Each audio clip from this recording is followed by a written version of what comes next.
That's right. It's time to wear the Cubs jersey again. I know it's the off season, but the Cubs got Craig Counsell. I got a great story about Counsell and me playing catch and Jim Leland getting pissed off about it. Michigan, how many excuses can we have, Michigan, baby? The Jets stinks. IU basketball plays tonight. We got a loaded Don't At Me with Tafoya and Bob Costas. It starts right now.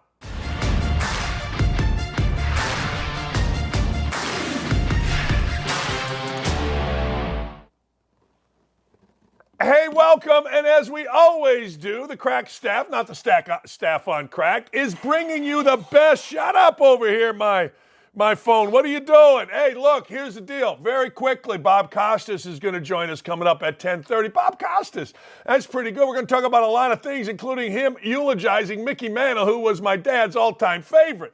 Michele Tafoya is going to join us. She's been on one on Twitter, and I mean big time on one, but Michigan, baby.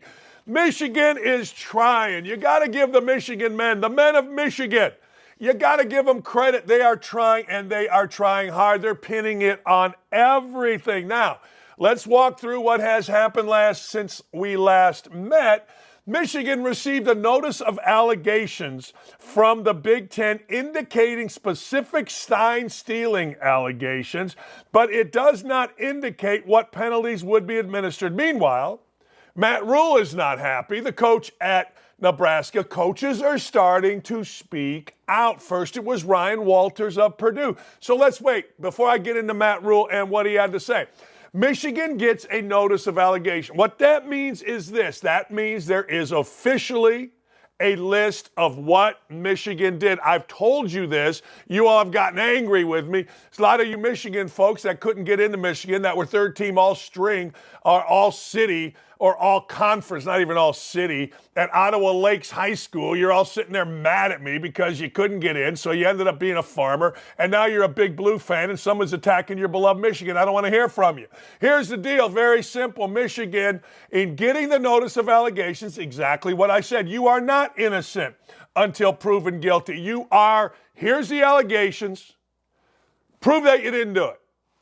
Show us where you did not do this. Show us where you're wrong. That's how it works. And that's how it should work. This is not the court of law. Now, that's from the Big Ten. I would assume an official letter will come from the NCAA at some point. But as we all know, the NCAA moves like a glacier, or moves like last night's banana through my bowels. You know what I'm saying? It's not very quick.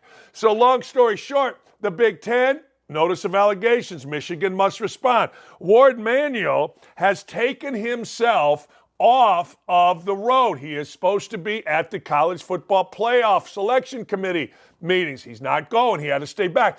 How about this? I've told you this. Compare that with Ohio State. Gene Smith's AD, when Urban Meyer was going through all the made-up stuff, he took a week's vacation. Not Warde Manuel. Warde Manuel's saying, look, this is where we're going to be. I'm going to fight this, and Michigan is fighting it. All right, let's review. So Matt Rhule, he not messing around. He said, we're 5-4. We are 5-4, and we lost to a team that we know for a fact scouted us. Now, that's strong stuff. Good for Matt Rhule. Good for Matt Rhule. Look, the Nebraska coach is coming out strong, as he should come out strong. All of these coaches should come out strong. Look, regardless of whether Michigan weenies their way out, regardless of whether the Big Ten decides that, well, we don't have enough, we don't want to get sued, Michigan's a cash cow, Big Ten coaches should have the sack to do this. They should have the sack to speak out. They should have the sack to continue to speak out if they have the goods. If no goods, you don't have the goods, then I don't want to hear from you. No, true story. But if you got the goods, hey, man, give me more, give me more. Like that song says in Greece, tell me more, tell me more. Yeah, seriously, that's what should happen. Hey, I'm not mad at Matt Rhule at all. I'm not mad at Ryan Walters. Keeping your mouth shut does no good. And I've said this before, and I'll say this again. When you are in a situation, you see it right there. I feel bad for our players. My internet is all jacked, so I don't know what we got up on the board or what we don't have on the board, but I know this. This show is freaking awesome, and thank you for being here. But Matt Rhule is not messing around, nor should he. There's no reason for anybody to mess around here if you're a coach. They are cheating the game. It's one thing to cheat for recruits. Coaches will let that go. They know, okay, you're doing this, we're doing that. But when you get in a position of cheating the game, the in-game, coaches at their core are coaches, helpers, service industry, that kind of stuff. So the idea that you're going to in-game through electronics, through things that are illegal, influence the game pisses them off, and it should. No, it really, really should. And good for Matt Rule for speaking up. I hope others do. I don't know that they will, but I hope they do. Now, the NCAA is involved with Central Michigan. Now, understand this. Central Michigan is the most chicken blank program in the country. Central Michigan, here's their involvement. They had that clown Connor Stalions on the sideline with a headset, with a blinking light, which means he's filming stuff right across from Michigan State's bench. He was in-person scouting incognito. Now, Jim McIlvain or whatever his sorry fat shark frickin', there's a picture of him giving it to a shark. Anyway, that ridiculous human being, well, we're investigating. It's been 2 weeks. It ain't that hard. No, I guarantee it ain't that hard. Next time you hear a coach stand up there and talk about integrity, next time you hear a university talk about education, next time you hear a university talk about integrity, next time you hear a university talk about free speech, understand it's all crap. Totally all crap. Central Michigan right now knows exactly what happened, but they're too chicken blank to say because they have no integrity. Michigan knows exactly what happened, but they're too chicken blank to say because they have no integrity. This is where our children are being educated. My son went to Michigan. I liked my Michigan experience. It was fine. I didn't like the people, a bunch of East Coast little D-bags. But hey, that's not my school. It's Andrew's school, and he loved it. Duncan Robinson, one of his best friends. Mo Wagner, best friends. All these guys, best friends. He made more friends in college than I ever made, and I liked it. I liked it for him. I thought it was great. But Michigan has no integrity. They know exactly what they are. They know exactly what has happened. They know exactly. From the moment they hired that guy Stalions over the last 2 years, they knew exactly, and they knew his value. And I guarantee you somehow, some way, that dude is getting paid off by somebody to just go away, and he is a coward too. The Marine thing, we're men. No, he's a coward. He's got no honor. No, he came in as a Marine, right? And he cheated. And he knew the rules because everybody on the staff has to take an NCAA test. Everybody. If you're wearing a suit on the sideline of a basketball program, you're taking an NCAA test. That guy Stalions knew the rules, but he supposedly, as a Marine, is supposed to be a stand-up guy. No, he ran and hit. They say these colors don't run, talking about America. That clown ran. So screw him and screw Harbaugh. Now, here's what Michigan's doing. Michigan is trying to say, well, the reputation and livelihood of college, of coaches, students, and programs cannot be sacrificed in a rush to judgment, no matter how many and how loudly people protest otherwise. Due process matters. I've been told by 5 Big Ten coaches, 5 of them, that they got the goods on Michigan to the point where Harbaugh should get a 10-year show cause. Look at this guy. Look at this guy, or whatever the hell his name is. Really? Do you have all the evidence? Does he know what the NCAA knows? Does he know what the Big Ten office knows? Of course not. He's doing what people do. He's pandering. Period. So now you got Central Michigan. Now, but here's what Michigan's doing now. And let me explain this to you. Well, Dakich, did you see that other schools sent a spreadsheet out about Michigan signals? I did. And here's the way I read it until proven differently. The way I read it was, hey, look, we're on TV, we're watching all this tape, and we've been able to decipher Michigan signals. So here it goes. Now, if it's proven any of these schools did what this idiot did, this Stalions idiot did, then guess what? Put them in jail too. Fine them, suspend them, get their season out of there too, if they prove that. But if you're just going to tell me I'm sitting there and I got a guy on my staff that's watching the Fox broadcast, then guess what? Or I'm watching over and over and over and over. I'm watching the sideline. I'm taking it out, watching it, and we've been able to decipher. I don't want to hear about it. Or if I'm at the game and I'm looking across as a coach, I'm at Michigan State. I'm watching Michigan, and I can tell their stuff during our game. I don't want to hear about it. And that's the way I read it. If it comes out different, I'll let you know, and I'll rip those schools. Because doing what Michigan did sucks. It's smart. can't believe the military guy was dumb enough to get caught. But honest to God, don't give me this crap about everybody's out to get Michigan. No, they're not, particularly the Big Ten office. We'll sue our way out of it. You probably will. I got this one today. People are jealous of Harbaugh. There's a lot of people I'm jealous of. Actually, there's not. But he ain't one of them. Michigan against the world, man. Yeah, okay. Yeah, all right. Everyone's doing it. Michigan throws that in there. Let me show you a little something from Bo Schembechler. This is Michigan man, the ultimate Michigan man, talking about coaching college basketball. This is what he had to say. You ready for this? Are you ready? Hang on here. Let me get it to you. Are you ready? I think you'll like this. Ready? Hang on, caller. Why won't it come up? Every coach, every executive, every leader, they all know right from wrong. Even those Enron guys. When someone uncovers a scandal in their country, I don't think they can say, I didn't know what was going on. You got the next one? Yeah. They're just saying they're too dumb to do their job. And if they are really too dumb, then why are they getting paid millions of dollars to do it? They know what's going on. Of course Harbaugh knows what's going on. That's from Bo Schembechler. The team. They're just saying they're too dumb to do the job.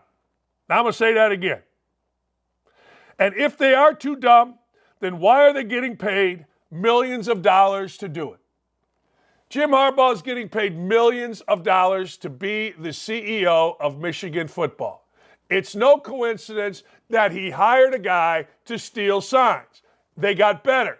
They started winning games. The guy has shown numerous times on video showing Harbaugh what the deal is. Michigan and Harbaugh are just cowards. There's a famous story that my friend Ken Sterling told me yesterday, and I kind of remember hearing this. When Harbaugh was a player at the Colts, he got up and was talking on camera about how God and religion influences him. And a guy named, I think it was Chris Grant, played for the Colts.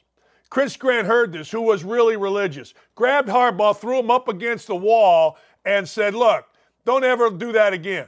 Don't ever use God again, because you're not that guy. You're a liar. You're a fraud. He's always been a liar and a fraud. Look, everybody talks about what a great coach, you want to go really deep into it? Everybody talks about what a great coach's dad is, right? Oh, Jack Harbaugh, really?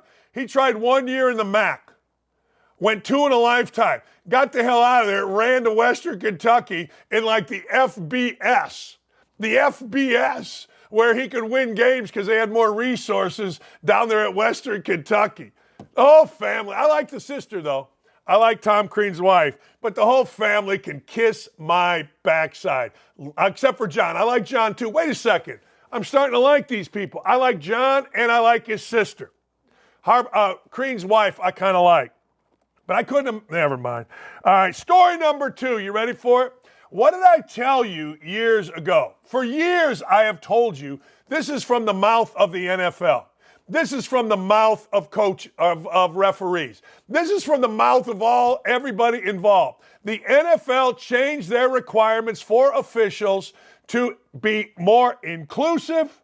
That included women, that included minorities, and to get younger. It used to be you had to go like 25 years as official to get in. You know the deal. Now it's like 5. And officiating has never been worse. You see some fat-ass lady on the sideline making a call. You see some dude. How many times have we seen a flag thrown and they pick it up? How many times? A lot. No call, right?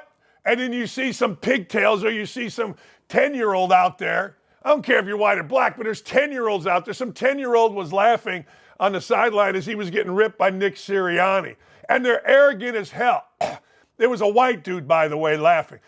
Some dude told my friend Mark Bolts, what, it took you 25 years to get here? You must not have been very good. Bolts did Super Bowls. Bolts did championship games. He lasted 26 years. And some arrogant prick is going to tell him that. Officiating's a mess. But you know who's calling it out?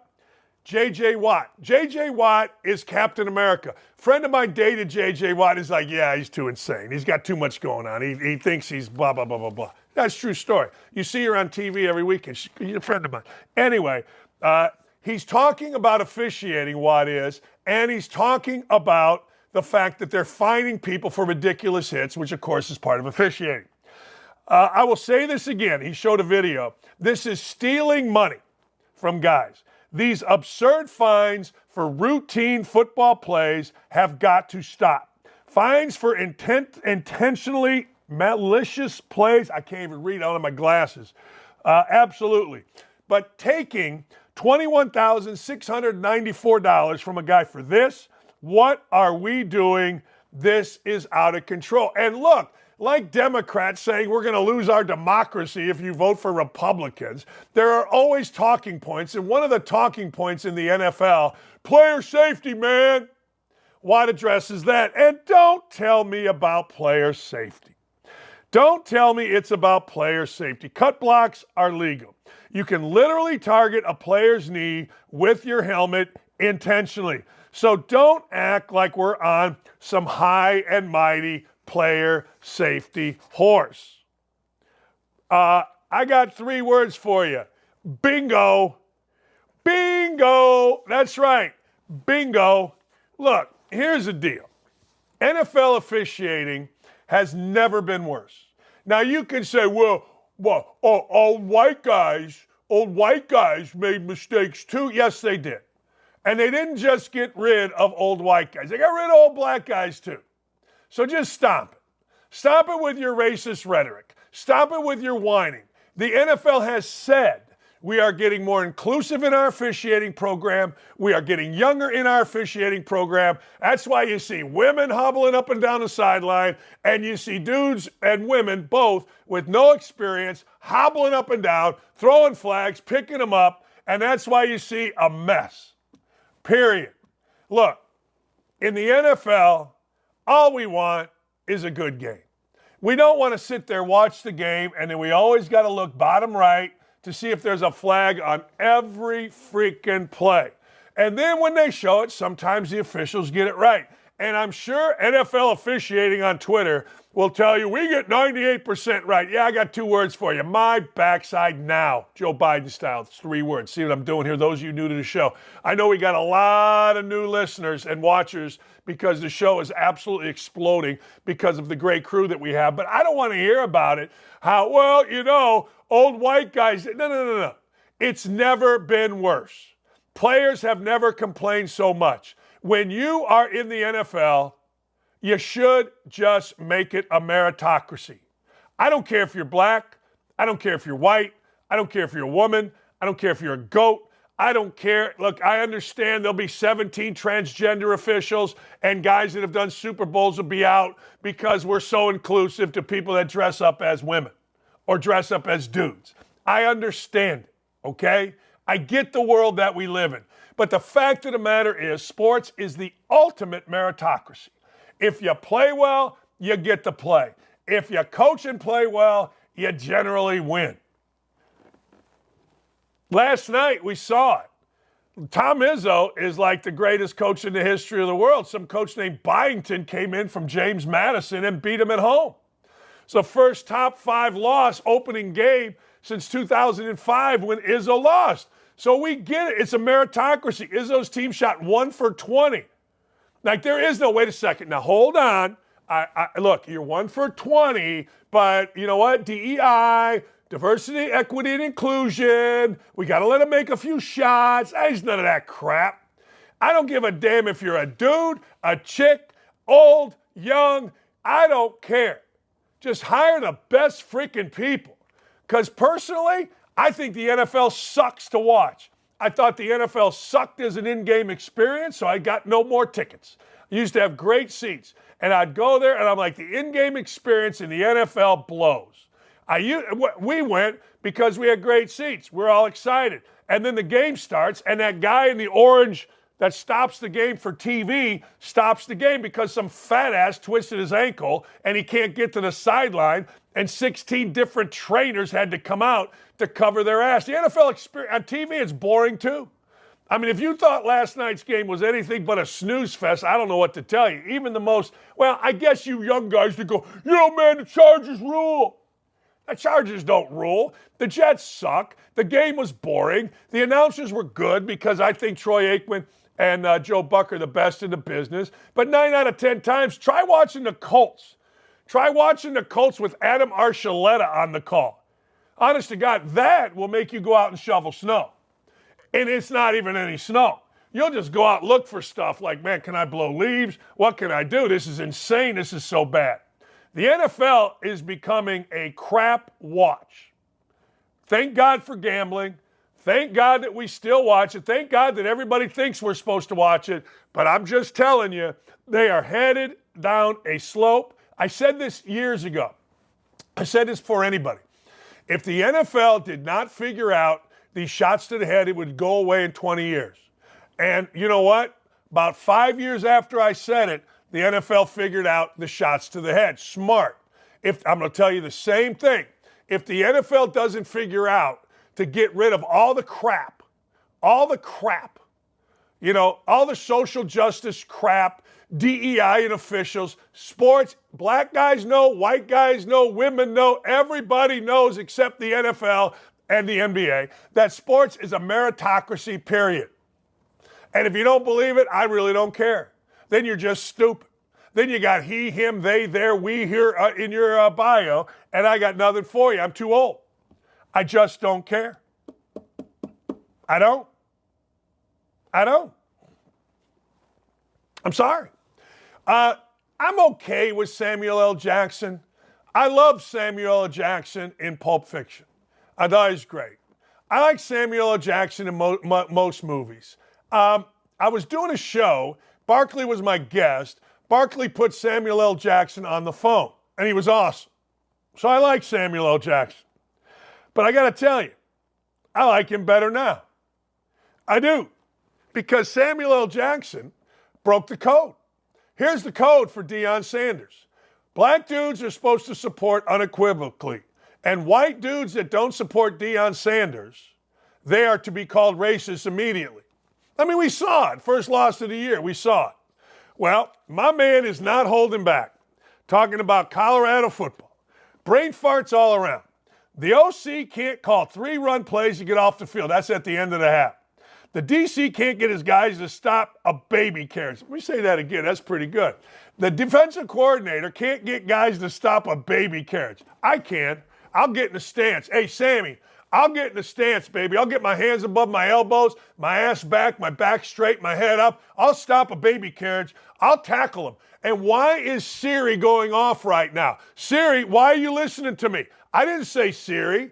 Seriously, why does it all of a sudden start? They're listening to us. Don't commit a murder and then talk about it in your house. You'll get caught in a second. I digress. Look, Samuel L. Jackson, he's right. End of the half. Deion Sanders, who had put a new guy in as his offensive coordinator, that guy stunk, Pat Shurmur. All right, Silo can barely walk and is going to end up playing wheelchair football behind that offensive line. Well, that's not Silo. That's the other guy, Shakur. My rage is better served watching villains in a good Bollywood movie. Shamshera, here I come. No more buff ball tonight. All right, let me tell you something. Let me explain something to you. How cool is it for Colorado football that people are paying attention, whether it's me, you, or Samuel L. Jackson? Seriously, think about it. When's the last time you paid attention to Colorado football? Probably when that guy Bill McCarthy was stooping everything in the building, but yet having Promise Keepers events. I don't know if he was stooping everything in the building. I think it was his daughter. But anyway, long story short, I'm on one today, people. You got to listen. This is like the movie Airplane. You got to pay attention, or the show 30 Rock. If you miss something, you're going to miss a good one, because I'm on one today. I'm on fire today. Hey, Barrett Sports Media, if you're watching, write a column. It'll go. Anyway, so he's not done.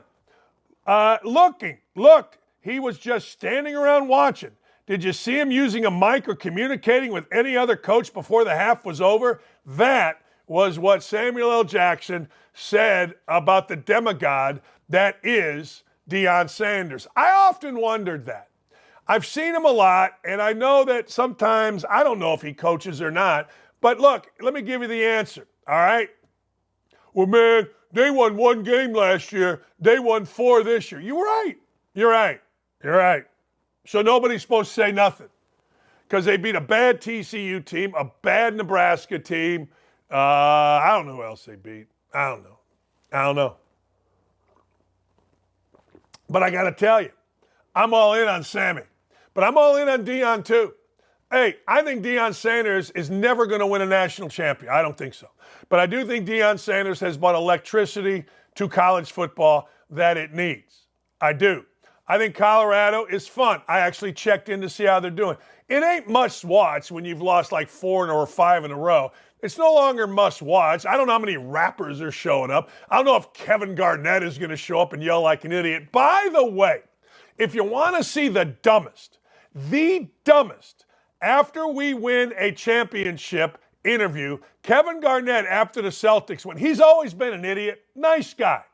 Bought one of my former players like a $15,000 some kind of watch, Jacob watch. Nice guy. But I'm telling you, I remember him in high school when he transferred. I remember the first time I saw Kevin Garnett was at Nike camp. I called Randy Whitman, who was coaching with the Timberwolves. I go, look, tell your scouting people, this is the best dude, and he's going to be the number 1 draft choice. He was a junior in 2 years. But then you watch Kevin Garnett, he doesn't know how to, just stupid. Anyway, I digress. So Pierce, Garnett, rappers, are they not showing anymore? I mean, you lose, people don't show. You win, people will get on board. It's just the way it is. But congratulations to Deion Sanders, and I mean this. He has made Colorado football interesting to the point that people show. Guys like Samuel L. Jackson tweet about it, and people are incredibly pleased when he wins and very, very pleased when he loses. That's fun stuff. I keep picking my nose. I don't know if I did coke last night. I don't know what's going on with the big schnoz here, but there's something like right here that's driving me nuts for 2 days. Anyway, I digress. It reminds me of when I used to do college basketball games. Both sides hated me, which means you did it right, which means you did absolutely the right thing. You hate us. No, he hates us. No, blah, blah, blah. But I tell you what, when I do a broadcast, everybody pays attention. Same thing with Deion Sanders. They may not be great. They may be great, depending on your taste. But when he is on TV with the Colorado Buffs, people pay attention. It is stunning to me how I'm not doing games for Fox. I'm watching stuff last night. My God, I understand that college basketball is a big pile of diversity. Like, throw all the garbage in there. Throw all the guys that can't, get it. Make sure. Throw them all. White dudes, get in there that can't hardly speak. You know what I mean? Get them all in there. But I love this job. It's my favorite job ever. All right, ladies and gentlemen, Dakich. And by the way, if you call me Dakich, I'm hanging up on you. Anyway, why are you wearing a Cubs jersey? Well, I'll tell you why I'm wearing a Cubs jersey. Because the Cubs, our long national nightmare is over. I have no idea why I did not like Grandpa Rossi as a manager. I have no idea.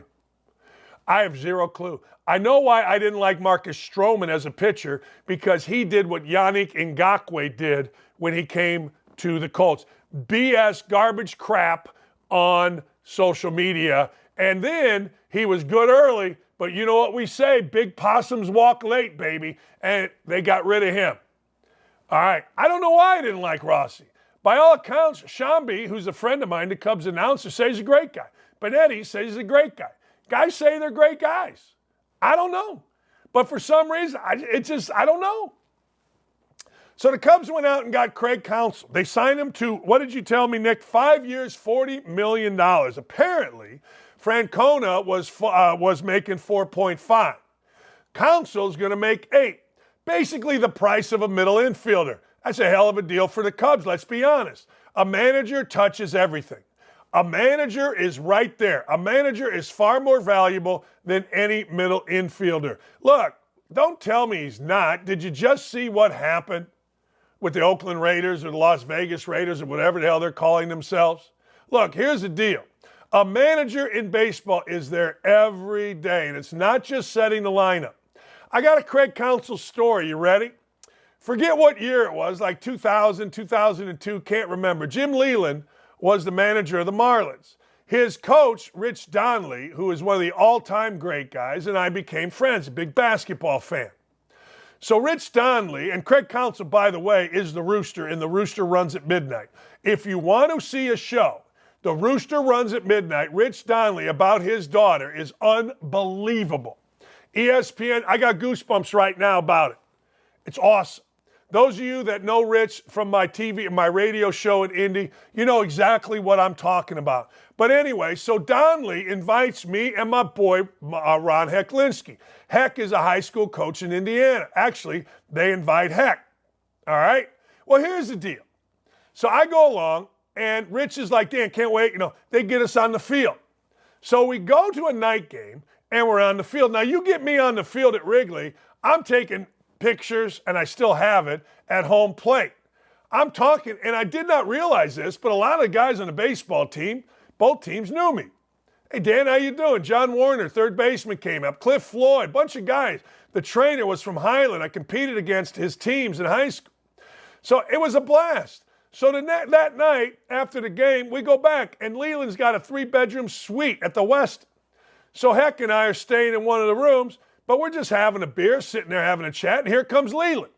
Hammered. Awesome. Nice chat. Next day, everybody's up early. We go to the yard, hang in Leland's office. I get out of there. We go on the field. I'm America's guest. Next thing you know, Craig Counsell is playing short. And the guy who was kind of catching in, he was catching ground balls from one of the coaches. The guy who was catching in had to leave for something. So I grabbed a mitt. And I stood next to the coach. They were hitting ground balls to Counsell. He was throwing it to me. I was flipping it to the coach, throwing it to me. Little did I know that Leland was hot. I mean, pissed off. I mean, not happy. Why was he not happy? Because apparently he had a rule that you had to be in uniform to do anything like that. And then whoever's glove I stole, they were pissed because they couldn't find their glove. And here I am catching in down the first base side of Wrigley Field. Guys hitting them to short. Counsell's throwing them in. I'm catching them. Nice conversation with the coach. Can't remember his name. But anyway, I found out later. I'm like, hey, Rich. We drove Rich to the airport. I go, Rich, I don't think Leland, was he mad? He goes, oh, he's pissed. I go, what happened? He goes, yeah, you weren't supposed to catch in. I go, really? He goes, yeah, you're supposed to be in uniform. I go, was he pissed? He goes, yeah, he wasn't happy. I go, why don't you just say something? I didn't want to embarrass you. I said, oh, okay. No problem. But I got a great story of catching in on Craig Counsell. How much fun is that? No, seriously. Just, two guys having a catch. Just having a catch, me and Craig Counsell. Now he becomes a manager of the Cubs. I don't know if he's any good as a manager. I mean, this isn't like getting Miller Huggins over here. This isn't like all of a sudden, I don't know. But a lot of guys in the next job when they go to a bigger market, see Joe Torre's managerial record prior to and then before, that's prior to. Timeout. Timeout, it's my first. I'll take a 30. See Joe Torre's record before he got to the Yankees. And then when he was at the Yankees, kind of a different deal. Hey, last thing before we go to break, and by the way, Bob Costas, 10:30, Michele Tafoya coming up at 10. I don't know if you watched last night, but a couple things happened. I mentioned it already. Michigan State shot 1 of 20. I've never seen a Tom Izzo team look worse in the second half. I didn't watch the first half because I think college basketball is pretty boring until the last 5 minutes. It's become the NBA. Now, going back to the 70s, early 80s, the Philadelphia 76ers used to put everybody on this side and give Dr. J the ball on this side. It's boring as hell. And that's what Michigan State's offense came down to last night. I've never seen anything like it. But I will say this, 2 things. One, you don't worry about Michigan State early. Michigan State stinks early. They do. You don't even worry about it. They weren't running their running lanes. They had no organization in their fast break. They never got anything on the post. Awful. Tyson Walker, must-see TV. I don't care what happens from this point on. He's a first-team All-American, at least in terms of watching. I don't know if he's going to be a first-team All-American, but of guys that I want to watch, Tyson Walker is first-team All-American, and he is must-see TV. The other thing last night was a Jets, Jets. I got to tell you, 8 sacks on Zach Wilson. 8. Now, this mommy banger can't handle that. He can't handle that. He cannot handle 8 sacks. I mean, look at him. He's soft. He's got a punchable face. Good-looking dude. He's slinging it around all over the place. But he can't handle 8 sacks. You got to have a face like Aaron Rodgers to handle 8 sacks. Or you got to have intestinal fortitude like Tom Brady. Or you got to be Sonny Jurgensen, Billy Kilmer. You got to have some ass to you. You got to have some sack to you to handle not 1, not 2, not 3, not 4, not 5, not 6, not 7, but 8.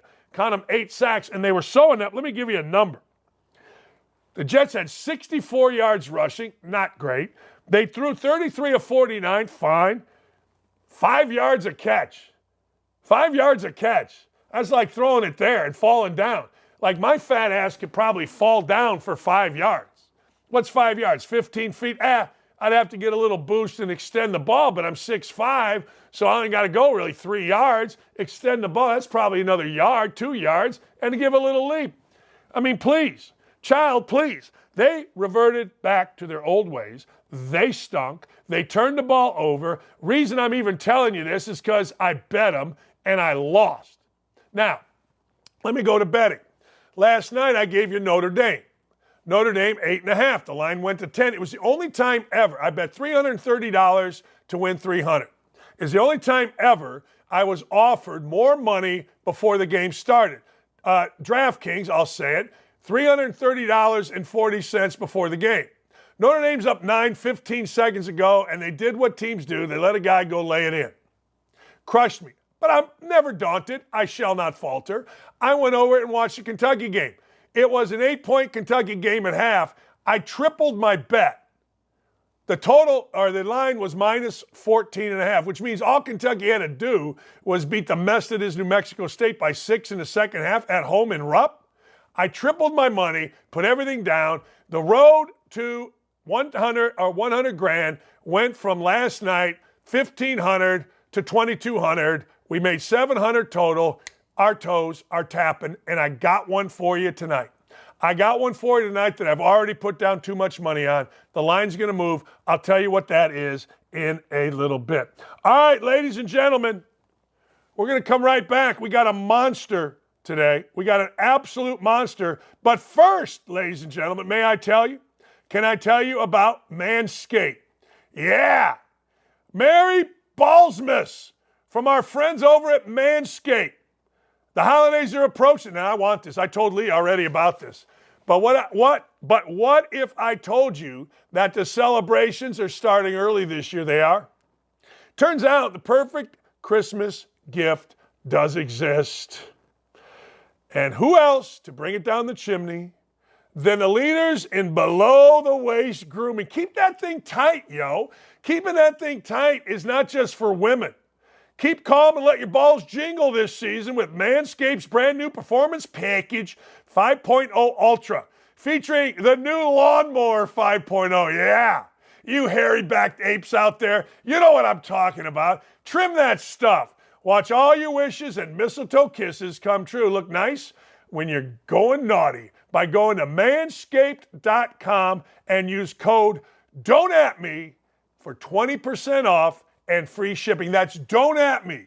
DONTAT me. Don't at me. Unwrap the gift of smoothness this season with Manscaped. It's call to action. Get 20% off and free shipping with the code Don't At Me at Manscaped.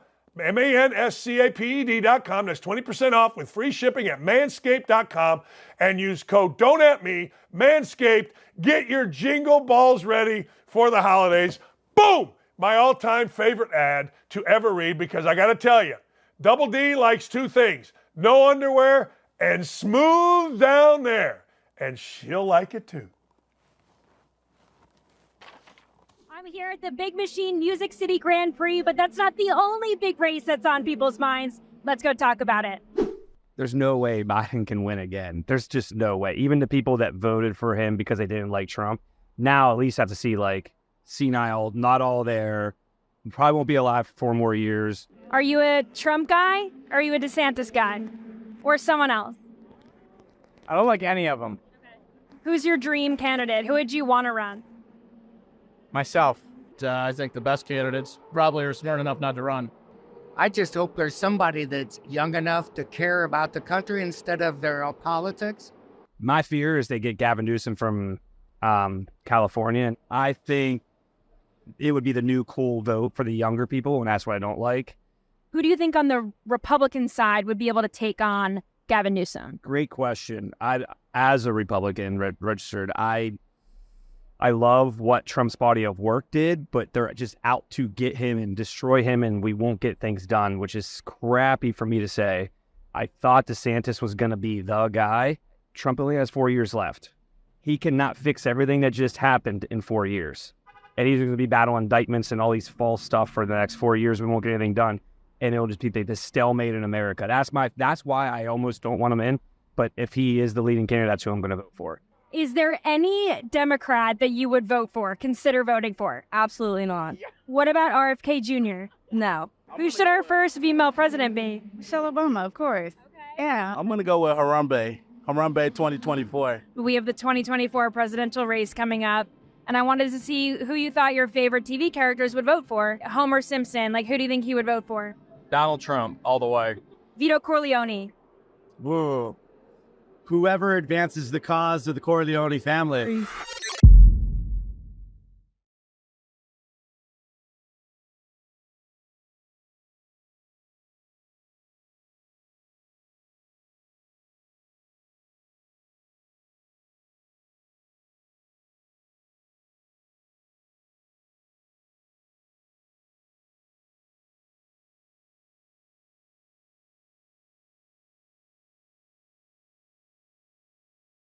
Hey, Deuce Parker on the YouTube chat. Hey, look, I don't tell you anything other than when I win or when I lose. And that's not about claiming victory.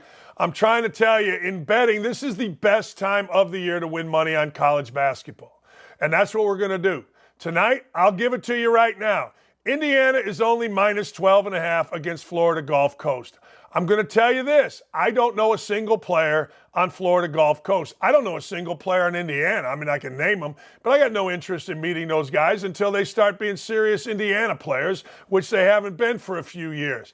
But there's no chance in hell that Indiana is not going to cover this 12.5. I've bet too much money on it. It may be close early. Indiana may. I don't even know what they're going to do. I have no idea. I know that Indiana is among the most talented teams in the country. They've got a couple guys, one named Ware and one named Makbo, who decides to go into Taco Bell and act like an idiot and get arrested.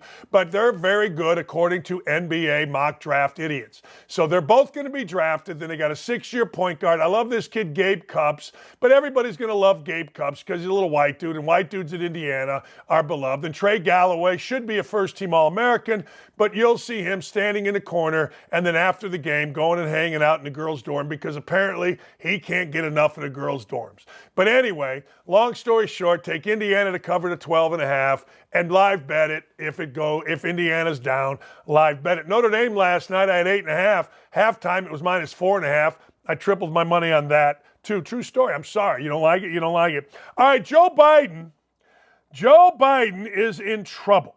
Joe Biden apparently has a little problem right now. Joe Biden, a Democratic strategist named David Axelrod, and if you follow politics, you know the name David Axelrod. He is the guy that led President Obama's campaign. 2008 victory, hope and change, baby, which turned out to be nothing. The Obama presidency turned out to be divisive, turned out to be cop haters, and turned out to be milquetoast, which is exactly who Obama is. But anyway, he has suggested that, listen for it, President Biden drop out of the 2024 presidential campaign after a bad poll shows him trailing former President Trump. Now, I got no idea. There's like 91 charges against Trump. Can somebody explain to me how Trump is going to be able to run? Look, even if one of the charges stick, even if one of the jurors go, hey, look, man, we got to convict this guy of something. He can't skate on 91 of these. Come on. Right? How does he run? I don't know, but you all think so. Here is the deal. Here is Axelrod. Only Joe Biden can make this decision. If he continues to run, he will be the nominee of the Democratic Party. You think? They don't even have debates. There's not even anybody else out there. What he needs to decide is whether that is wise, whether it's in his best interest or the country. Let me ask you a question, David Axelrod. I mean, there used to be a segment on Chicago Talk Radio called Who You Crappin'? Who you crapping, David Axelrod? Do you think Joe Biden has ever done anything in the interest of the country? Do you think he's done anything? Of course he's doing it in his interest. He's getting paid. Why do you think Pelosi is running again? They're getting paid, yo. So here's the deal. Don't put it to that. Have somebody smart enough to say, dude, you're struggling. Congratulations. Service to your country. Say all that BS. And then put his ass out to pasture. Hey, look, I'm not an ageist, but I know a guy that doesn't even know where the hell he is. Can you imagine, I would have guessed, the meds he's on to get in front of the nation and speak once in a while? Hey, good for them. Here are some of the polls that he's talking about. In Nevada, swing state, Trump is 52-41. In Arizona, swing state, Trump is 49-44, 48-44 in Pennsylvania. This has made the fellas in the Democratic Party crazy. Trump leads in Georgia. Now we got to see if that biggin, what's that biggin's name? Stacey Adams?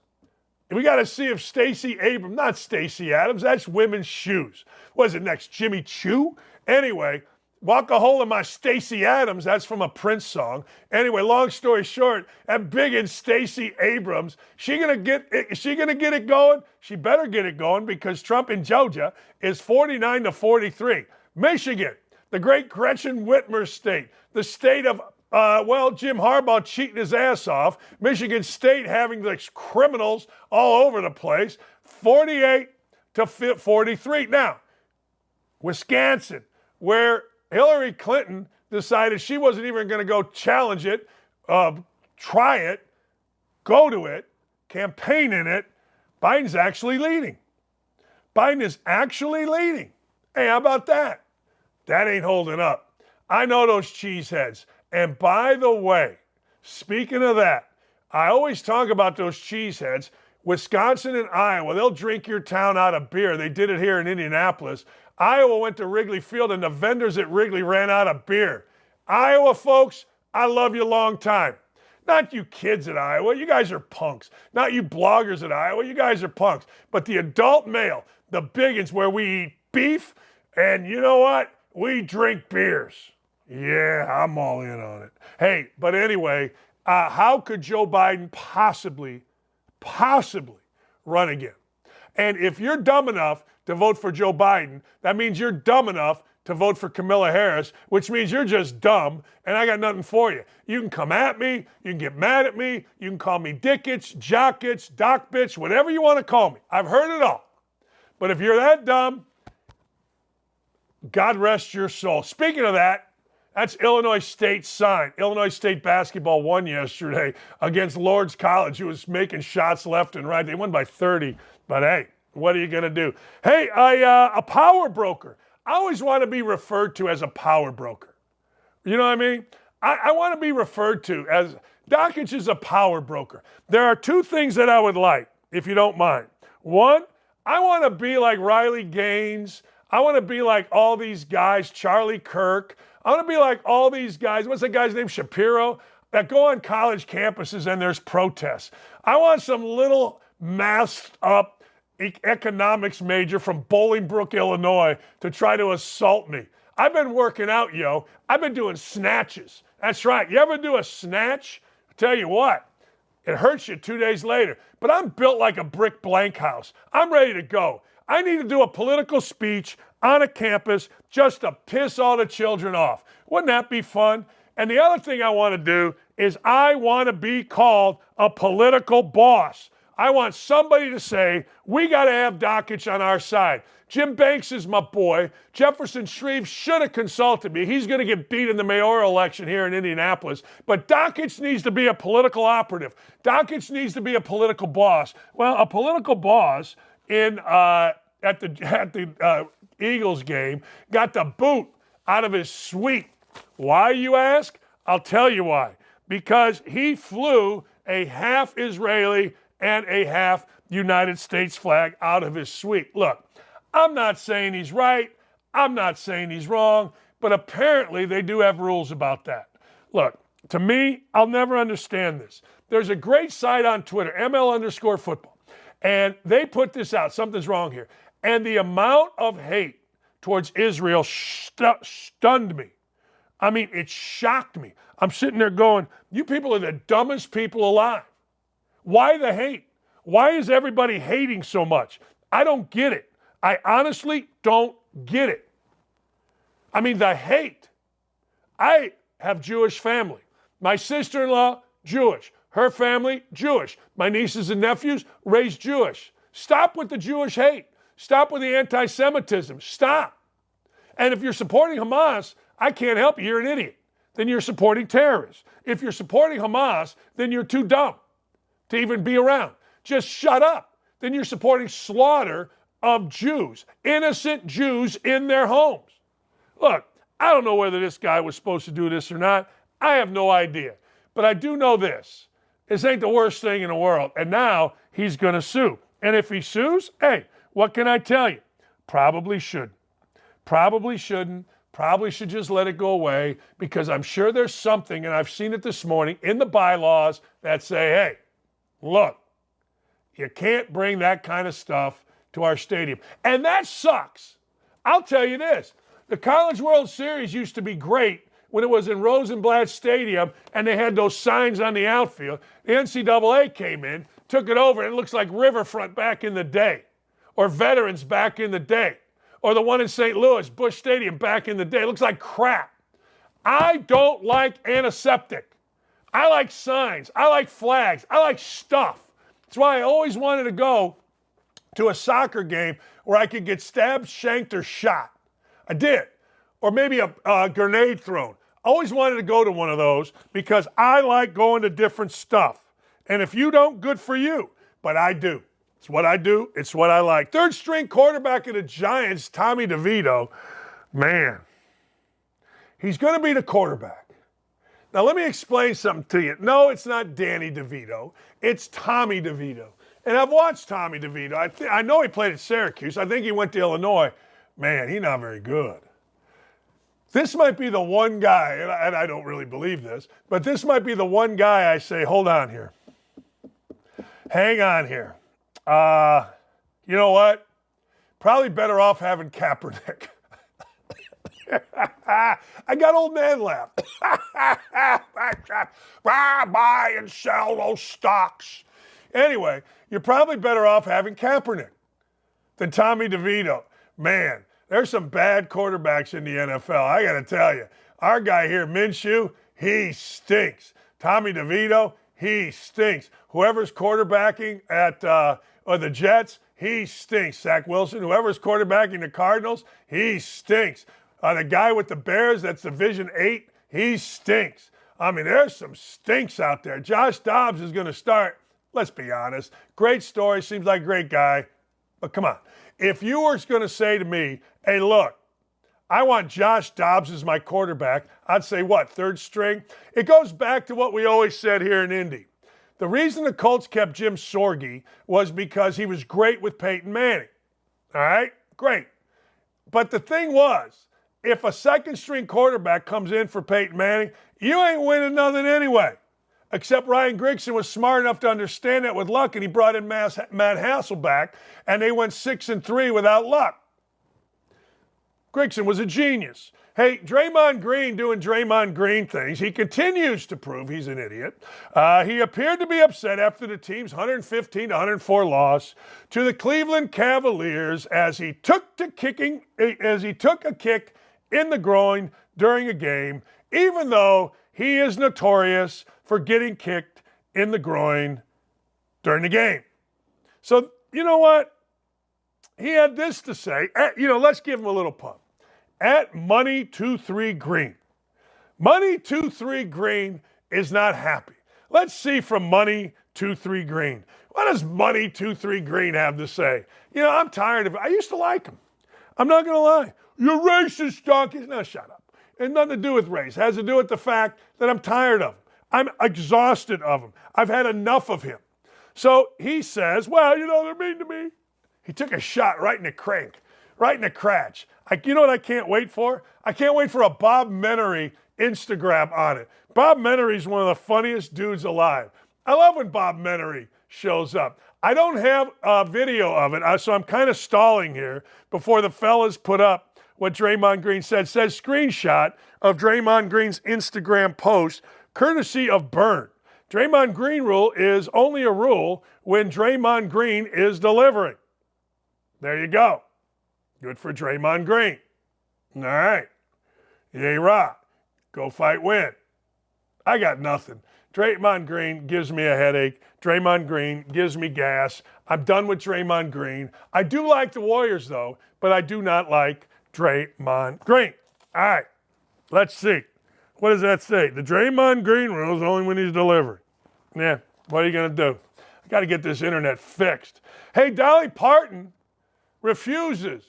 Dolly Parton, she of the and the wigs, refuses to let cancel culture take a hold of anyone, saying she rejects the culture and politics as a whole and jokes that she would rather make boob jokes to break the tension.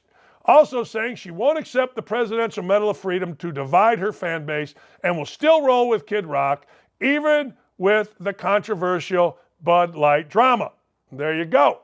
Dolly Parton, baby. I got offered the Freedom Award from the Trump administration. I wouldn't accept it because my husband, Carl, was ill. Then they asked me again about it, and I wouldn't travel because of COVID. For now, I feel like if I take it from Biden, I'll be doing politics, so I'm just not sure. Yeah, I don't care. The things we worry about. I had recorded that before the Bud Light matter. That was with Kid Rock.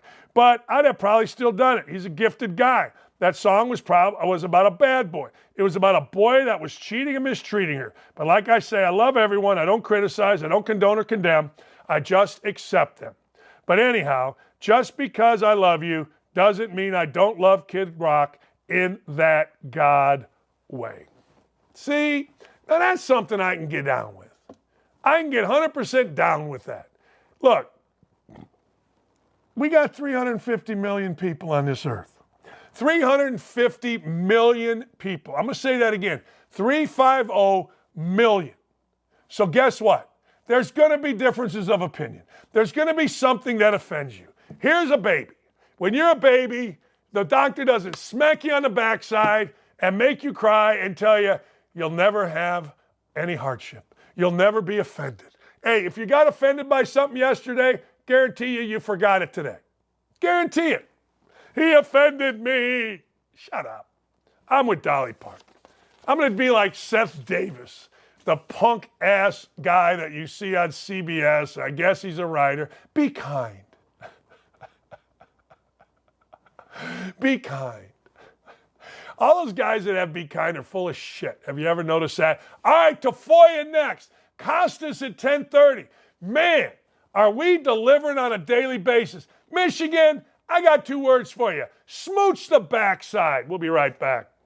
Where we're headed is a next television contract for the college football playoff with a boatload of money. And they're trying to cut that off with a cap right now, where we went over it yesterday. 9% of the average Power 5 athletic budget goes to the players for student aid. The others, vast majority of the percentage, 42 to 45%, goes to coaches' salaries, staff, administration, and buyouts for previous coaches. I point all this out because you got the Power 5 decision makers and the big college football decision makers. They are seeing dollar signs today. And that's because Netflix is getting into the sports streaming realm. They're finally dipping the toe in the water. And it's not just because they're promoting F1 or promoting certain PGA Tour golfers. It's more than that. They've already admitted that this is their foray into what could be live streaming of sports on Netflix. We've already seen it from Amazon. We've already seen it from Apple. Now Netflix is going to do it with the golf event that will feature PGA Tour members and F1 stars leading up to the Las Vegas Grand Prix. I bring this up because Netflix, Apple, and Amazon, that's where the next bucket load of money is going to come from. ESPN's already ponied up. We've seen the deals with CBS and Fox and NBC for the Big Ten, for the Big 12, and, of course, Notre Dame on their own. ACC is stuck where they are. Realignment has happened. More dollars are coming into this through the streamers.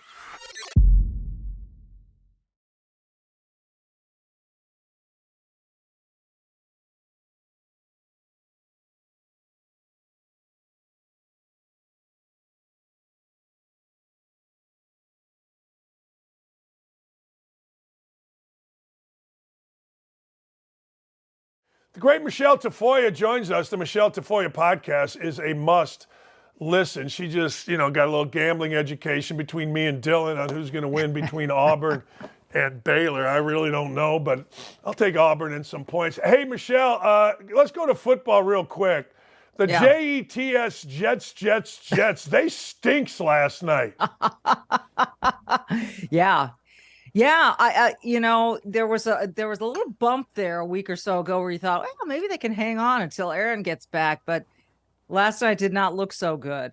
There's a lot of talk about Aaron, and he is bullish. He believes he can come back. They said it on the broadcast, and I had heard this from other sources, that he is out there in Los Angeles rehabbing like crazy, and that the doctors believe, he's sort of not human and can probably heal more than most people, faster than most people. And so that there is a chance that he could come back. But what do you do if you're the Jets and you're just in the cellar? There's no reason to put Aaron on the field at that point. So Aaron was there last night. He's obviously a very interested bystander, hoping this team can get itself together. But they did not look good. There's two what do you do with. What do you do with Bill Belichick if you're Bob Kraft? 81-94. I guess he's earned the right to stay as long as he wants. Yeah. At least that's what people tell me. I don't know if I believe that. And again, you said it. What do you do with Aaron Rodgers? But I think those are two very what do you do with kind of scenarios coming up here. I think you give Bill Belichick the opportunity to retire if he wants to retire and to stay if he wants to stay. You can talk about, well, it was all Tom Brady or it was all whatever you want to fill in the blank. Brady, Gronk, whatever you want to say. Each of those Super Bowls was a little bit different, and Bill Belichick was at the helm for all of them, right? And yes, Tom Brady was there too. I get all that. But I don't think with that kind of resume and that sort of pedigree and that success, you can just say to a guy like Bill Belichick, we're going to show you the door. I think you give him the option. If you're really intent on moving on, I guess that you're gonna get some blowback, I think, if you're Bob Kraft, but he can take it, right? Every owner knows that. But I think it's Belichick's decision to make. My gut would say to me, he does not want to go out on a losing note. There's two things in coaching. I coached for a long time, and there's two things in coaching. If Indiana basketball will fire Bobby Knight, they'll fire you. And for players, if the Colts will cut Peyton Manning, they'll cut you. So I'm kind of fascinated by all of it. I agree. I don't disagree with what you're saying about Belichick, but the conversation of what the hell are we going to do here does have to happen. It does. There's no question. I mean, you were the pinnacle of the NFL. You were the team that was the perennial Super Bowl champ in the NFL. And you're looking at where you stand right now.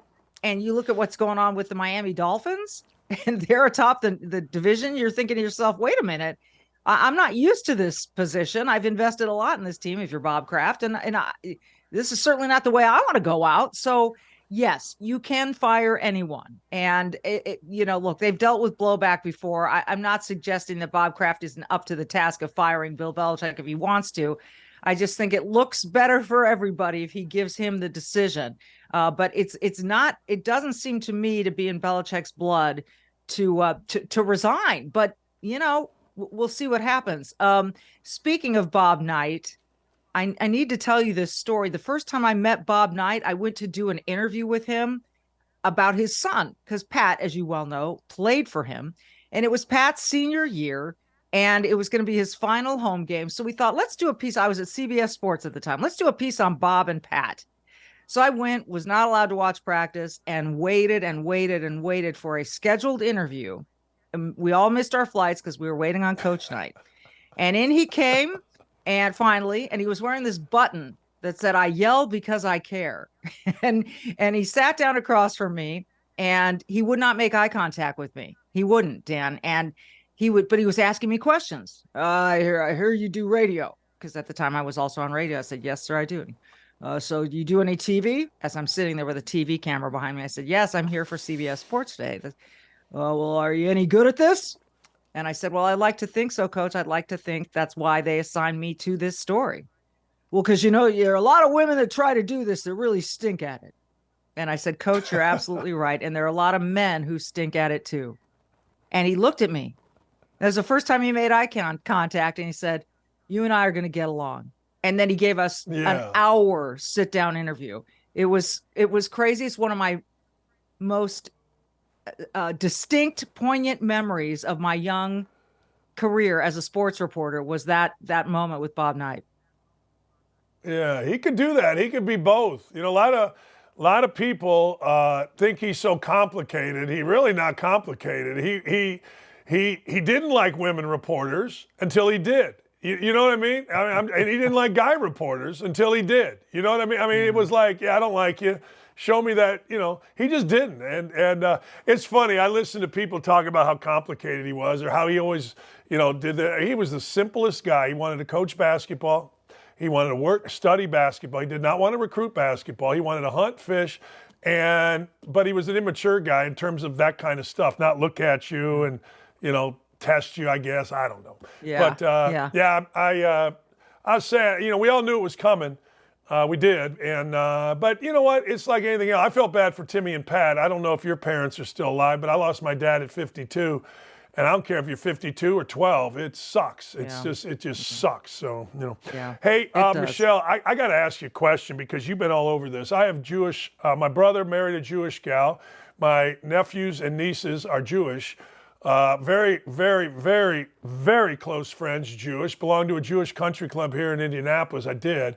I don't get something. I don't get this. I don't get the overt, not covert, but overt anti-Semitism that we're allowing on college campuses. My stepdaughter went to Harvard, and I'm stunned that the Harvard president or Columbia or Princeton, they're allowing this. What in the hell are we doing here? I don't know. I think this has been coming and germinating for a long time, Dan. I actually do. I think that we've had people in academia who like to divide people into two classes. You can call it the haves and the have-nots. You can call it the oppressors and the oppressed, whatever. They don't see any other class but those two distinct classes. And so they've decided that the Jews are the oppressors and the Palestinians are the oppressed. Now, we can argue that all day long, but what happened on October 7th is almost unspeakable, right? It's inhuman. It's inhuman. And then, and so Israel's not supposed to respond to that. People are calling for a ceasefire. There was a ceasefire on October 6th, and Hamas broke it on October 7th. The Palestinian people are under the jackboot of Hamas, and that is tragic. And Hamas wants to wipe Israel off the face of the earth. And the fact that on college campuses and on Harvard, and we saw that, if you haven't seen it, there is a video of a Jewish young student being surrounded by Palestinians, being impeded, having these, sort of these blankets put in his way. And I can't imagine how that would have felt. Now, they can say he deserves it. He's part of that. He doesn't deserve anything. He's trying to go to school at Harvard and get his degree and go out in the world and be productive. How in the hell is he a target of this hate? He's nowhere near the conflict. So the fact that we have this conflict that is so heated between two peoples, and it is generating this kind of stuff on campuses, and you've got presidents. Now, look, I've told you this before, and I think you and I agree, Dan. I believe in free speech, but tearing down posters is not free speech. In fact, it's a misdemeanor. Impeding a student on his way to class, surrounding him, is not free speech. We're crossing a lot of lines here. And I applaud these big donors who are saying, not another dollar until you really come out and you either stop this or you make a statement at least.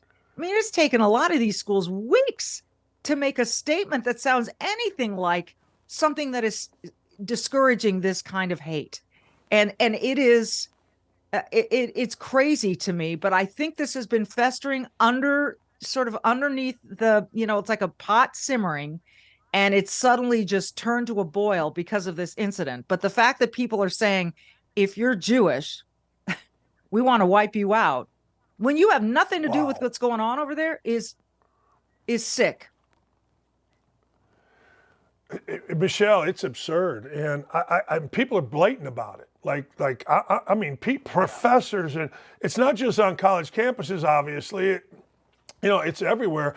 But I'm just stunned that there's. I don't know. Maybe there has been an Ivy League president that has come out and condemned this, but I don't see it. If they did, I'm sure I missed it because I have been looking. But you know what? It's not only that; it's everywhere. I just can't imagine thinking, if you paid any attention whatsoever to what happened a month ago with dragging kids out, beheading babies, stabbing women, hostage. If you want it all to stop, people are saying ceasefire. How about you just release the hostages that you have? And they're talking about 500 Americans being held hostages. What the hell are we doing? Yeah, there are people still in Gaza that need to get out. There are the hostages.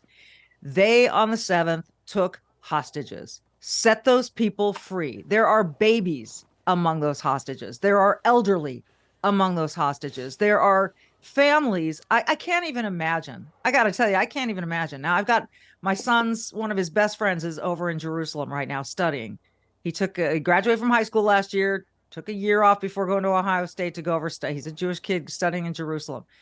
Damn, I want him to come home. But his parents are saying, our colors don't run.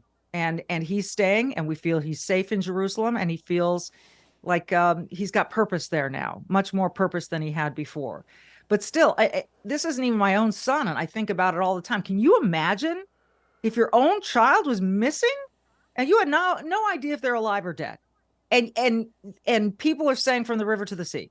And then they're trying to write it off as though it's a pacifist. It means it's aspirational. No, it's not. It means you want to erase Israel. And this has been going on. This isn't new, right? Any Jewish person will tell you this isn't new. What's new, I think, is the volume of protests in America over this stuff. And I've heard people in the UK say the same thing, that this pro-Hamas, you're supporting terror, for God's sakes. How else do you interpret it? Pro-Hamas means one of two things. You're either evil or you haven't paid attention.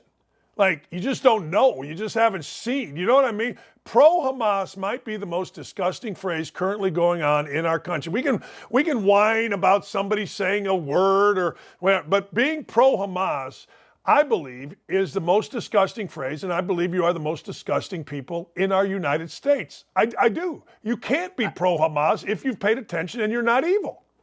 Yeah, I'm completely agree with you. And by the way, this Hamas organization, for people who don't know, one of the reasons they've dug all these tunnels under Gaza and operate under there is not just to keep hidden. It's to position themselves under schools, under hospitals, under refugee camps, right, so that if Israel ever wants to target someone, well, there's going to be collateral damage that just amps up the PR game against Israel. Look how many thousands you've killed. That hospital bombing that took place very, very shortly after the 7th, and the way that the press ran with it and took the number of deaths, 500 deaths, like that. How could anyone know that fast that there were 500 deaths, but they took it from the Hamas, publicity machine instead of verifying it for themselves? And there are people who still want to say that Israel was behind that. The lack of curiosity and desire for real knowledge in this is mind-boggling to me. But we have so much groupthink. We have people getting their news from TikTok, right? And it's all just ginning up this, fight back kind of thing that I think some people really yearn for. I really do. I've seen some of these kids at the protesters interview, Dan. It's like, well, this is about land and power. No, this is not. No, this is not. You can go back into history a gazillion years and we can talk land and power. This is about what happened on October 7th. And if you're okay with what happened on October 7th, which so much of which we don't even know because no one's willing to say it out loud. Our values are so divergent. It's not even funny. No, it's not. You're exactly right. And I watch these kids speak, and I'm saying to myself, you don't know your ass from third base. That's what I say. You're better than me because you give them a little credit. I'm just like, you're so stupid. Oh, the human brain doesn't form until really 25, right? I'm pissed that they're getting their information from TikTok, whose algorithms are being manipulated by people who answer to the CCP, to the Chinese Communist Party. Now, what happens next when China goes and invades Taiwan and we start getting new TikTok algorithms about that? I mean, it's that people go to TikTok for their information. And I'm guessing, look, I'll give them the benefit of the doubt that there is some information there that is accurate or that is well researched or whatever. But I would say probably not the bulk of it. And what you're seeing are people who are just really trying to, I keep using the word gin up. I can't think of another term. This hatred, this anger, this rage to fight, to resist, they say. They're resisting. I don't know what about the 7th is resistance. I just don't. No, I know what it's about. It's about evil. By the way, speaking of censorship, Jim Jordan put out a tweet yesterday about a bombshell about secret reports show how Homeland Security, the State Department, Big Tech, and others work together, I'm quoting here, to censor Americans before the 2020 election, including true information, jokes, and opinions. We see it every day here on our show. I mean, that's no surprise, is it? No, it's so disturbing, but I saw the report as well, Dan, and I thought, okay, here we go again. I'm going to ask you, when is anyone going to be held accountable for this? There is such a lack of accountability in all of this crap. Oh, I mean, the Biden family, the checks being written. Oh, no, you got this all wrong. Hillary Clinton, we could go on and on. And people are going to say Trump. Yeah, well, Trump's the one that's in court right now. So at least, whatever argument you have against Trump, whatever, they sure haven't held back on trying to adjudicate all of his mistakes. But all of these other DC elites who get away with this stuff, it's disgusting. And someday the shoe is going to be on the other foot, and they're going to wonder why people aren't being held accountable. It's so pervasive in our society, from letting kids commit crimes, from this distinction of how much money you can, or how much merchandise you can steal from a store before it becomes a felony, before you actually arrest someone and throw them in jail for stealing. All of this stuff, it's about accountability, and we've just lost it. Michele, I appreciate you. I do. We're just going to keep talking about it, fighting the fight. We'll see what happens. I think today's election day in Indy, we're going to be dumb enough to reelect a mayor that allegedly was in a bit of a stupor the night we had 2 nights of riots and destroyed our city, which still hasn't come back, not even close. But we're going to be dumb enough to elect him today. Michele, thanks for the time. We'll talk to you next time. Love talking to Michele Tafoya. Go and follow wherever you get podcasts, the Michele Tafoya podcast. It's fantastic. She left NBC so she could have a voice. And hey, look, that's why I left ESPN. I want to have a voice. These things are important, and I'm not just going to sit it out. But we'll be dumb enough here in Indianapolis. I swear to God we will. I swear to you, we will be dumb enough to reelect Joe Hogsett, a 34-year career politician, where we have crime that, listen to this, you guys don't know this about Indianapolis, but Indianapolis, our crime rate is higher than Chicago.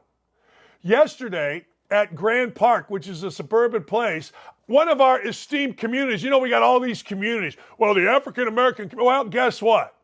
We got to do a better job in our communities, whether it's the Polish, the Serbian, the African, I don't care. Bunch of guys from the community came out to play basketball in Westfield at the Pacers Training Center where they have kids' games. Guess what happened? Shots rang out. Yeah, that's right. Shots rang out. You won't hear it from the Indy Star because it's from one of our minority communities. The fellas came out. At least that's what I'm being told. Now, in Indianapolis, we don't talk about the race of the perpetrator. Somebody can go shoot somebody, but you're not allowed to say their race while they're looking for him. Now, I want you to think about that. I want you to think about that. So a guy's on the loose, but you're not allowed to say he's black, he's white, whatever. You're not allowed to. We are so stupid. There's a level here, a level of, guess what? You can rob to this point. What? We got a guy, Ryan Mears. I don't know if he's funded by Soros, but we got the chief of police here, just a mess. Pissed off because a guy just tried to kill a cop who was arrested for violent crimes like 5 times and was let out of jail on another clerical error. I'm telling you, you guys think Indianapolis is a place, right? Indianapolis is a shithole. And I live in it. I don't live in Zionsville. I live in Indy. And we can say whatever we want. We can do whatever we want, but that's a fact. And we're going to be dumb enough when we go to the polls I'm not voting for him. I don't even, Jefferson Shreve, I'm voting for him. It's amazing. And we'll do the same thing with Biden. We'll do the same thing with Biden. Seriously, I'm going to go to the polls after this show, and I may smack the shit out of somebody that's a Democrat coming up to me. I'm not. I don't need the Indy star, but I've had enough. I mean, people are ruining our cities, and I think I should smack the hell out of somebody voting for these idiots. I get in trouble when I say I'm going to smack the shit out of somebody. My wife's like, man, Democrats got it figured out. They're sitting there, they're passing out pamphlets. Hey, look, if you're a candidate and you're watching this show, and I know most people do it here at Indy, don't give me a pamphlet at the polls here at St. Simon Church at 11:15. Usually got to take a post-game you-know-what, and then I'll go vote, but I ain't voting for frickin' Boss Hogsett. Guys are giving me a frickin' headache. Top 5 Tuesday, you ready? Bump-a-da-ba, bump-a-da-bump-a-da-ba, bump-a-da-ba. My top 5 college basketball teams. Michigan State was going to be in it, but I am a guy that watches, pays attention, and says, hold on here a second. I'm not some little... Did you see the guy Raphael Davis last night on the Big Ten Network? I mean, the effeminate male. He's wearing tight little pants, no socks that come up about 6 inches. What are we doing? Like, can we get some men around? Do we got to have Andy Katz and frickin' Raphael Davis talking? Jesus, can we get some men walking around here? Anyway, bump-a-da-ba, bump-a-da-bump-a-da-ba, my top 5 college basketball teams. Number 5, Indiana University. This is the most talented team that Mike Woodson has had. Mike Woodson has length. Mike Woodson has shooting. Mike Woodson's got like every dude ever that's a 5-star recruit. That's right. We got more 5-star recruits here than any team in the country. And if you listen to the little blogger boys around here, we got the greatest coach in the history of the world. We got the greatest assistant coaches. If you listen to Gritty, we're all supposed to say this is the greatest team ever.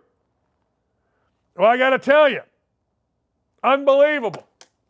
Unbelievable. Indiana has so much talent. Every guy's a 5-star recruit. And I'm not even talking about Trey Galloway. I'm not even talking about Trey Galloway. Trey Galloway should be a first-team All-American if the coach at Indiana knew his ass from third base and how to use a guy like Coach Knight used him.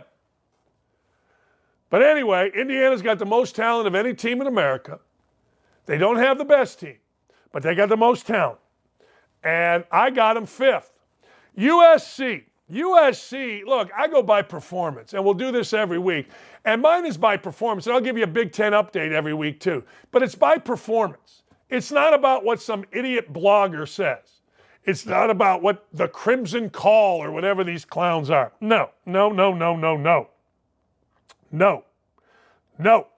It's about how you play. And last night, Kansas State, whose coach everybody loves because he's religious and he's black, and and he did a good job, okay? He did a great job.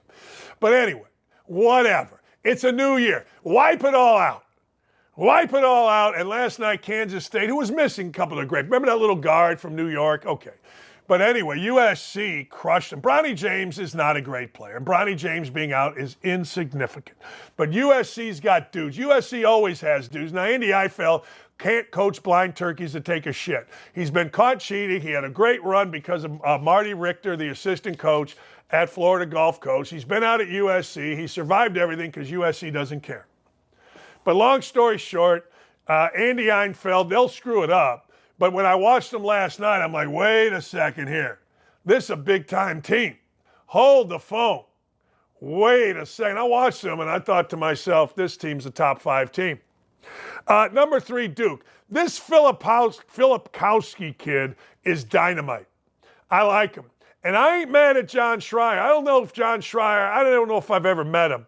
But you know what? Hey, look, they hired all Duke guys except for some little manager guy, Schragi. And guess what? Look, Duke is number 3. Duke could be number 1 before it's all said and done. Duke is that good, and there are a lot of good big guys in the country, but you guys are going to get this Filipkowski or whatever the hell his name is, and you're going to say double D. I remember on whatever day today is, what is today, November 7th? I remember you telling me about this Filipkowski kid. Holy cow, is he good? He is. He's really good. And if Shire can manage the egos, Duke is a national championship favorite, except for the 2 teams that I have in front of them. Kansas. Here's the deal with Kansas basketball. Bill Self gets to go back to a couple things. Bill Self gets to go back to running some of his high-low offense because he has Hunter Dickinson on the block. I felt like Hunter Dickinson was a load. I felt like Hunter Dickinson is a bit of a weird dude, and weird dudes don't win. I mean, let's be honest. Weird dudes and all the stupid stuff Hunter Dickinson does, it doesn't win, except when you go to Kansas and you see the history, you see the tradition, and you buy in. That's what I'm hoping for Indiana. These clowns at Indiana at some point see the history, see the tradition, and they buy in. Maybe Bob Knight helps that. Bob Knight passing and former players talking. I don't know. But Kansas will straighten your ass out. Kansas will. They absolutely will. You know, the little earnest guys from Purdue. Purdue plays so hard all year long, and then they get tired in the tournament. Here's the deal. This guy, Brandon Smith. Remember last year, I came on this show, made national news, because Zach Edey had to go all big brother on Brandon Smith. I said, Brandon Smith, man, you're a first-team All-Big Ten player. You don't need nobody stepping up for you. It's a sign of weakness. It's 100% sign of weakness. Well, guess what? The guy, what's his name? What the hell is the guy's little name from Assembly Call? Sends me an email after Brandon Smith scored some points against Iowa. Yeah, I didn't get no email when the, Fairleigh Dickinson guards said that we knew he wasn't quick. We thought he was kind of soft. And they actually, at one point, referenced the interview with Edey. Look, when you come to this show, I'm going to tell you what's what. I'm not Lavelle Jordan on Fox or some guy Jacobson. You're going to get the real deal here. I'm not Dylan Cuff or Robbie Hummel telling you stuff. No, you're going to get the real deal here. And when I tell you something, make book on it. Now, we'll see. I guarantee you this year, if somebody criticizes Brandon Smith, I'll promise you he doesn't let Zach Edey step in for him. The idea of winning a championship is you walk like a man. The idea of playing at Purdue is you walk like a man. Anything other than that, I don't want to hear about. And don't tell me, Purdue fan, that we're going to get it done this year. Look, I think you are. I bet you to win a national championship. I certainly think you're going to the Final Four, and I think you're the best team in the country. You got to keep guys healthy. We all know that. Last night, Sanford came in there, and I'm really stupid. There were 2 games I wanted to bet along with Notre Dame. One was Purdue minus 19. That thing was 54. And the other was Georgia getting its ass beat. I forget who they played, Oregon.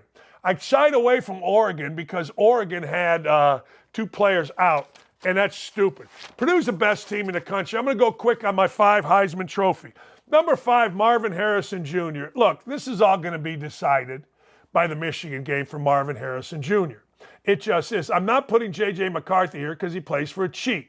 Period. Don't like it? Don't watch. 4, Bo Nix.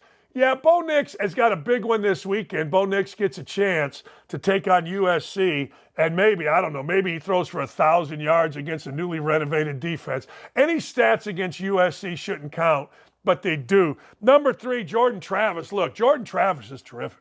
I don't know whether he's a pro. I don't know whether he's not a pro. Jordan plays for Florida State. Florida State is rolling, and Jordan Travis is tremendous.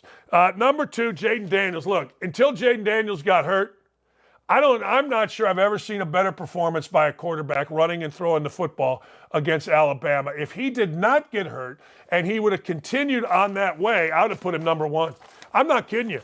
I don't think I've ever seen a guy do what Jaden Daniels did. He had over 300-yard passing, 150 yards rushing, and he did everything. I mean, there was nothing he did not do in this game, and I could not believe what I was watching this kid at LSU. Hopefully he's back. He got knocked out by a legal hit. You guys can get mad about it, but it was a legal hit. And next thing you know, if he's back, man, he's must-see TV. He's like Tyson Walker. And lastly, Penix. Penix is number one until further notice. He's been great. He's been absolutely great again last week against USC. I don't know. But long story short, I like him. I think he's terrific. Stay right here. Bob Costas next, baby. A beast of a biological man, Artemis Langford scored a major pervert victory after a Wyoming district court judge ruled the women, the real women of the Kappa Kappa Gamma sorority, couldn't prevent Langford from living in their sorority house. This despite their claims of Artemis, a 6'2" giant, having a visible erection around the ladies, despite their claims that Artemis would sneak photos of them at slumber parties, despite the fact that trans Artemis is a heterosexual with sexual interest in women and a Tinder profile seeking to match with women. This isn't just a miscarriage of justice. This is a perversion of women's rights, the feminist movement, and the right of real women to feel safe in spaces meant for them. I am repulsed and disgusted. But Artemis? Artemis reportedly broke down in tears after the judge dismissed the lawsuit, saying, quote, "Maybe I can just be another student on campus, another regular sister in the Wyoming chapter of Kappa Kappa Gamma. Maybe I can just be me." Or maybe you could have the decency to allow women to have a safe space of their own in a sorority house without having to be exposed to the outline of your erection, Artemis. But just look at how the joke of a news outlet, the Washington Post, is choosing to frame this story. Her sisters turned on her? Are you freaking kidding me? The situation is egregious enough without the media actively demonizing the women who simply wanted to feel safe in private in their own sorority house. And this is also downright gross. Why should the identity crisis of one biological male trump the safety, privacy, and rights of these young women? This is not a win for inclusion or equality. This is a win for perverts who will use this decision and this BS narrative to prey on women.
The great Bob Costas joins us. I'm wearing my Cubs jersey. A friend of mine sent it to me. Mark Gray signed it. So, look, I'm celebrating, Bob, and your points were really good about Counsell coming from Milwaukee. Go ahead. We weren't on air when you said that, but it was so good.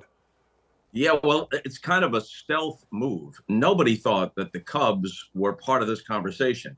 He took an interview with the Guardians, but that made no sense. Why would you go to a team that's so financially strapped, apparently doesn't have the resources to compete? The only thing that saves them is that they're in the AL Central, and you've always got a shot there if you're anywhere over 500. So that was almost like a performative thing, and everybody thought it would be the Mets because that made sense. David Stearns had run the operation in Milwaukee, a very successful one in a small market, and Counsell had been the manager and made the playoffs 5 out of 6 times. You go to New York, where Steve Cohen is the richest owner in all of baseball and has shown a tremendous willingness to spend. So whatever Counsell's figure was, you assumed that the Mets would meet that. Why else would you send Buck Showalter, 4-time manager of the year, away if you didn't think you had an outstanding alternative? And the Mets bring in Mendoza, who has a good reputation all around baseball, but there's no marquee in that. Their guy was clearly Counsell. They didn't get him. Now here are the Cubs under the radar. There's no way that they let David Ross go unless you have a crack at one of the best managers in the game and a young guy who's in the prime of his managerial years. And also Counsell always said, Dan, that what was causing him to consider taking a year off was that he has, I think, 2 daughters in high school and 2 sons playing baseball at Big Ten schools.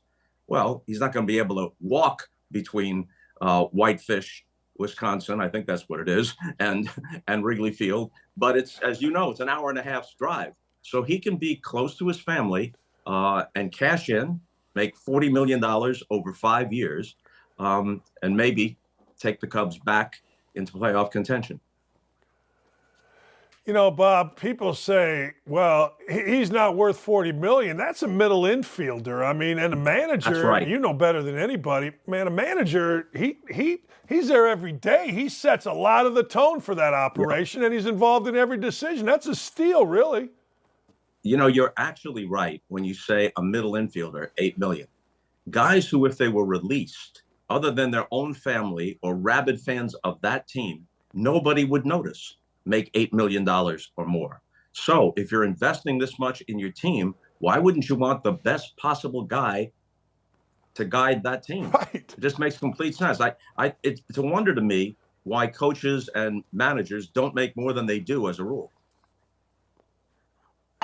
I was shocked. If you have Bob, the right I was guy. surprised when Bob, I didn't realize this. The highest paid manager, at least according to what I read, was Francona at 4.5. I thought to myself, that's crazy. That's nuts. It is nuts. And Joe Torre reportedly, and this is more than a decade ago, closer to 15, 16 years ago, when he was winding things up with the Yankees, Joe Torre supposedly made $7.5 million, which was at the top of the scale. But you think about what he'd accomplished. They've won the World Series 4 times. They've gone to the World Series 6 times during his tenure, and obviously the Steinbrenner family is well-heeled. But that was the high watermark for a long time until Counsell now gets 8 a year. But I'm totally with you. If you're going to invest this kind of money in payroll, in a farm system, and in some cases eat portions of large contracts, if you're the Mets, for example, with Scherzer and Verlander, if you're going to do all that, but you won't spend for the manager to get the guy you really want, it's almost like, hey, I bought this tuxedo. It cost $5,000 in the best store in town, but I'm not going to splurge on the suit, on the shoes, or the belt. Forget about that. It just makes no sense. Right. You know, Bob, I go back to it, and my dad, and I'm going to get into your eulogy of Mickey Mantle in a minute, but I loved George Steinbrenner. I never met him. I don't know anything about it. But all I know is this. George Steinbrenner, when he took over the Yankees, my father was a Mickey Mantle guy, all that kind of stuff, and the Yankees stunk when I was a kid. They stunk. But then George Steinbrenner comes in and he says, screw it. I know what I have. I'm the freaking Yankees. And I always thought the Cubs acted like a second-tier operation, and they didn't conduct it like, let's go get Reggie, let's go get Catfish, let's go get these guys. You know what I'm saying, Bob? Yeah. Yeah, during that era especially, I think the ownership probably felt that Wrigley Field is our attraction. People come to Wrigley Field. It was all day games then. They liked being there. Now, of course, the Cubs came out of nowhere, and in 1984 came within 1 game of making it to the World Series. That was the Ryne Sandberg MVP year, and they have been in contention on and off between then and now. And they did invest money when Theo Epstein was their chief executive officer, but a lot of that they put into the farm system. The idea was to kind of tear down the team, trade veterans for prospects, and that proved to be a winning strategy. And they did get to the World Series in 2016 and win it. But to your point, yeah, the Cubs are in a big market. They pack Wrigley Field on a day in and day out, night in and night out basis. they can afford to spend. And obviously they have in this case. And I think it sends a message to their fans, but also to every guy on the team. Bob, I don't know how much you paid attention, but I got to ask you. Michigan is involved again. Harbaugh going through sign stealing, hiring people. Give me your thoughts on that. And do you think the commissioner of the Big Ten, based on your experience all around sports with commissioners and everything else, do you think the commissioner will do anything this year? I have to confess that I'm not deeply immersed in this story. I don't know all the particulars, but it appears to me to be one of those like self-inflicted wounds. Does Jim Harbaugh really need this information that badly? Isn't his team good enough, generally speaking? And isn't he a good enough coach? Now, Harbaugh's going to try and distance himself from it and say that he wasn't involved and the buck doesn't stop in this case with me. And I don't know enough of the particulars, but searching for an edge, it's perhaps a bad analogy. Look at what the Astros did. Look at how good their team was already. But searching for that little tiny extra edge can sometimes backfire on you. Hey, Bob, I want to go back to baseball because I asked my questions out of order, so I apologize. Okay. I'm supposed to flow, right? That's okay. But you're not talking to a pro here. You're talking to a bald-headed guy from Gary, Indiana. Baseball playoff format. What do you think about it? If you don't like it, what does baseball need to do to fix it? Okay, first of all, you have to preface this by saying this has nothing to do with the Rangers or the Diamondbacks. The Diamondbacks came out of nowhere. They had a terrific run. They made it to the World Series. The Rangers had to knock off the Rays and the Orioles, I think 99 wins and 100, and then the defending world champions, the Houston Astros, to get to the World Series. So they each had tremendous October runs, and they're each teams you have to respect. But the format needs tweaking. If we're going to concede that they want the playoffs to be expanded to this extent, then I think you have to rearrange things so that you get a larger benefit for winning your division and a higher hill to climb for being a wild card. So what I would do is have the second and third wild cards on Monday night. The season ends on Sunday. Yeah, there could be makeup games, but generally speaking, the season ends on Sunday. On Monday night, in both leagues, the second and third wild cards play a one-game knockout on the home field of the second wild card. The winner of that goes to the home field of the first wild card, which very often is the second best team in the league or close to it. That happens all the time. If you're in a strong division, you can win 98, 99, 100 games and still be a wild card. Okay, the survivor of the knockout game goes to the home field of the top wild card for another one-gamer. That's on Tuesday night. So the top wild card has to win one game to get into the division series, whereas the second and third wild cards would have to win two. And even if the central divisions in both leagues at the moment are relatively weak, winning your division has to mean something. So you can't throw a division winner in with the wild cards. So those division winners are sitting there, the three of them, waiting to see who emerges from the wild card round. And you go based on seeding with one exception. You don't want a team in the division series to meet a team from their own division. Again, this isn't a knock on the Phillies, but the Phillies finished 14 games behind the Braves in the regular season, both last year and this, and then turn right around and in less than a week, they play a best out of five and they beat them in 4 games. Last year, Dodgers won 111. They finished 22 games ahead of the Padres in the same division, and they get knocked off in the division series by the Padres. This year, 16 games better than the Diamondbacks and the same outcome. So I think you want to separate if the wild card comes from the same division as the number one seed, then you're going to have the number one seed play the weakest of the two other division winners and have the wild card play the second seed. But whatever you do, you want to avoid division versus division rivals until you get to the LCS. I think if they did that, and also you got to make the division series best of 7, just like the LCS and the World Series are.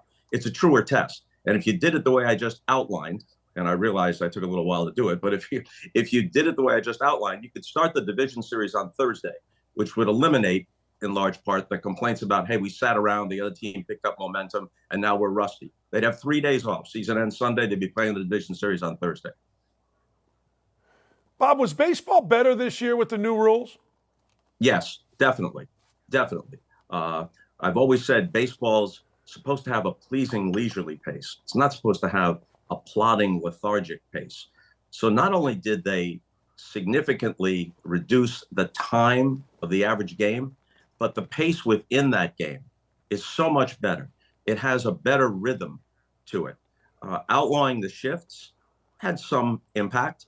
I don't know what they're going to do about the ball right up the middle, though, because they've either got the shortstop or the second baseman, in many cases, just a half-inch legal on either side of second base, and that shot right up the middle past the pitcher, which has always been a base hit as long as we've been around, that's very often turned into an automatic out, but that's within the rules. So I think the shifts banning the shifts was effective. The larger bases, there was a lot of ridicule about that. They look like pizza boxes. But the real reason why not only attempted steals, but percentage of success on steals is up is that, as you know, you can only disengage twice per at bat. So the pitcher can throw over once, twice. But if he throws over a third time and doesn't pick the guy off, it's an automatic balk. And that's made base runners a lot more adventurous. It's really the first time with the pitch clock and throwing over that time has influenced the game. You know what I mean? Like if I'm a base runner and I know what pitch, right? That's the first time. I don't think time really has ever influenced baseball. No, one of its virtues is that it's timeless. On the other hand, we don't want it to feel like it lasts for an eternity. We don't want to be timing games with an hourglass or something. So yeah, I think it was needed. It is new to baseball. There's never been a clock in play that way. A little bit like between innings, they wanted each inning break to last only 2 minutes. But in terms of when the game is actually going on, this is the first time we've had a clock, but I think it's been overwhelmingly successful. Bob, I'm asking you this not as a fan. I'm asking you this as a guy that I don't know you. It's the first time I ever talked to you, but you're an analytical guy, very smart guy. You pay attention. Why are there certain NFL teams, and you covered the NFL for a long time, why are there certain NFL teams that just always are bad? Like, why, you know, the Lions, bad. Jets, bad. Why Bears now, bad. Why are there teams that just cannot and get stuck in the mud for decades, really? Yeah, and sometimes those teams will catch lightning in a bottle. Arizona went to the Super Bowl a long time ago now and lost to the Steelers in an epic game, but they don't have consistent success. And since the heyday of Al Davis, the Raiders haven't had consistent success, if we define success as being a legitimate Super Bowl contender. The Lions of late have shown signs of life, but I think the general umbrella answer to that is some teams have a stronger culture than other teams, from ownership on down.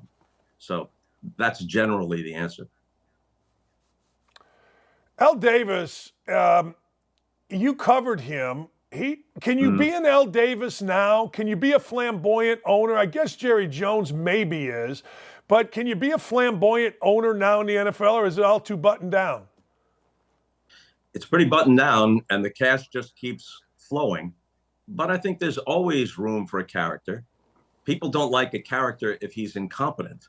But if you're successful, then you've got the leeway to be a little bit more flamboyant. But I would say, I would agree with your point that generally speaking, it's a more buttoned down league than some of the others.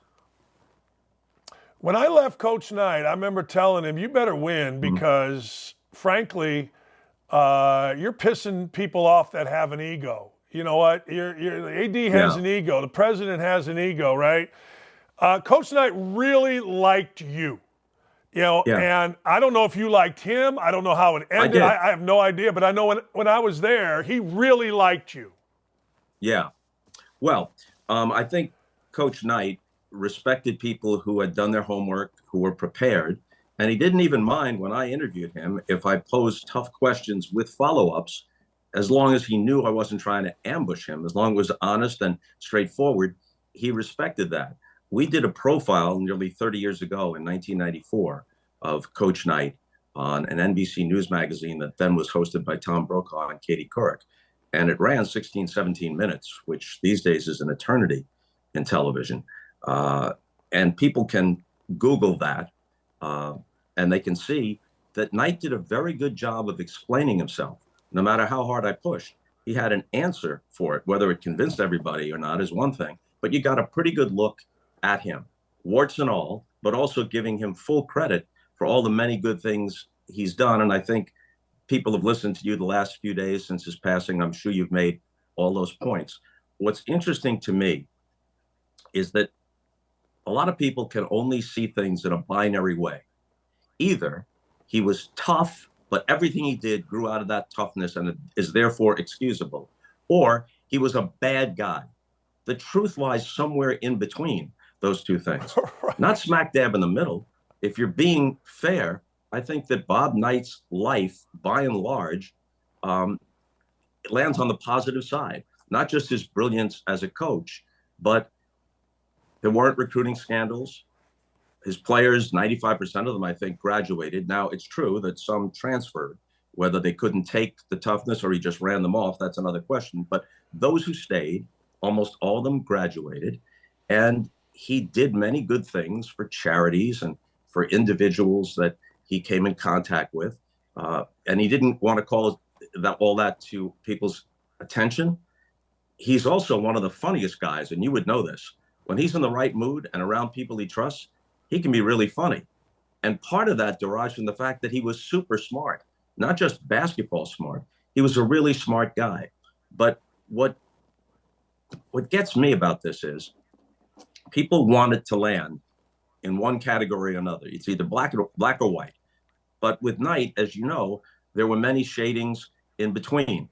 And when you talk about the worst of it, when you talk about some of what's shown up on audio, berating the team either just after or just before a game with Purdue, or throwing the chair, or all the various other things, getting in trouble in Puerto Rico, those things are not an extension of tough-mindedness. Those things are wrong, period. So people who say, well, we need a disciplinarian like Knight. Yeah, discipline is fine. Run a tough ship. Mike Krzyzewski, one of his acolytes, ran a tough ship. You can do that without the incidents that cropped up fairly frequently with Coach Knight. There's a difference between toughness and being demanding, all of which is good. And Bob always said, hey, I tell his parents, you got to come play for me and you got to be ready for it. This place and the way I do things isn't for everybody. Fair enough. If you want to run a tough program, if you want to run tough practices, if you want to ball the team out, fine. But some of these incidents are not a logical extension of toughness. They're just aberrant behavior. And one of the questions I put to him, Dan, way back when was, look, you stand for so many worthwhile things.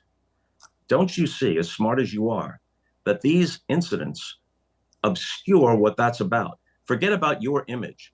There's a message you're sending about discipline, about how the game should be played, and about the honest melding of academics and athletics. That's a worthwhile message. Why blur that with all of these unnecessary outbursts? But apparently there was a part of his psyche that just snapped at times. And he did things that no reasonable person can defend. On the other hand, those who say, and we've seen it in places, great coach, bad person, not true.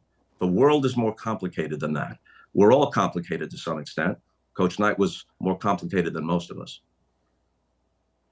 Well said, because you're exactly right. I just talked to him about that. I go, Coach, you know, people are going to defend you and people are going to hate you, but you're the one that lives with it. And why would you do that? Like he headbutted a kid. And I'm like, Coach, how is that possible that you did? Well, I didn't do it. I go, Coach, okay, you didn't do it. It's like the guy that gets caught cheating in bed with a woman by his wife, and he goes, I'm not doing nothing. You're going to believe me or what my eyes tell you? And he never had an answer for that. But I'll tell you the one thing he did, Bob, is when he screwed something up, he went overboard. I have Catholic guilt, so I do that. He had just like regular guilt. When he did something really stupid, he went overboard, right? To correct that. Hey, I can't let you go without this. I think I mentioned this earlier. My father, I grew up, every guy my dad's age, he died at 83, 8 years ago, but every guy my dad's age was Whitey Ford, Mickey Mantle, Yogi Berra, all those guys. Yeah. And I think it was 95, you gave a great eulogy to Mickey Mantle. For people that don't know Mickey Mantle, can you explain, number one, why were you chosen after all the people that Mantle had to give that eulogy? And what was Mantle and Maris and those guys, what did they mean to the country during their heyday? As far as why the family asked me to do the eulogy, I had done a very touching interview, not touching because of me, but because of how vulnerable he was, a touching interview, again on NBC in prime time, right after he came out of the Betty Ford Clinic in 1994. And prior to that, Mickey and I had been friends, and I'd interviewed him on the radio and on television. So I guess that both he and his family trusted me. And I approached it in the eulogy from the perspective of being a kid growing up in the 50s and 60s and what Mickey Mantle meant to baseball. And one of the most gratifying things, Dan, to me is how many people said to me afterwards, hey, I was a Cub fan, but I understood that. That could have been Ernie Banks. Or I was a Tiger fan. That could have been Al Kaline.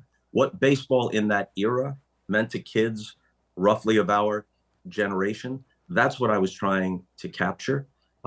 With regard to Mantle, the player, I think a lot of people who never saw him play actually now, if it's possible, underrate him.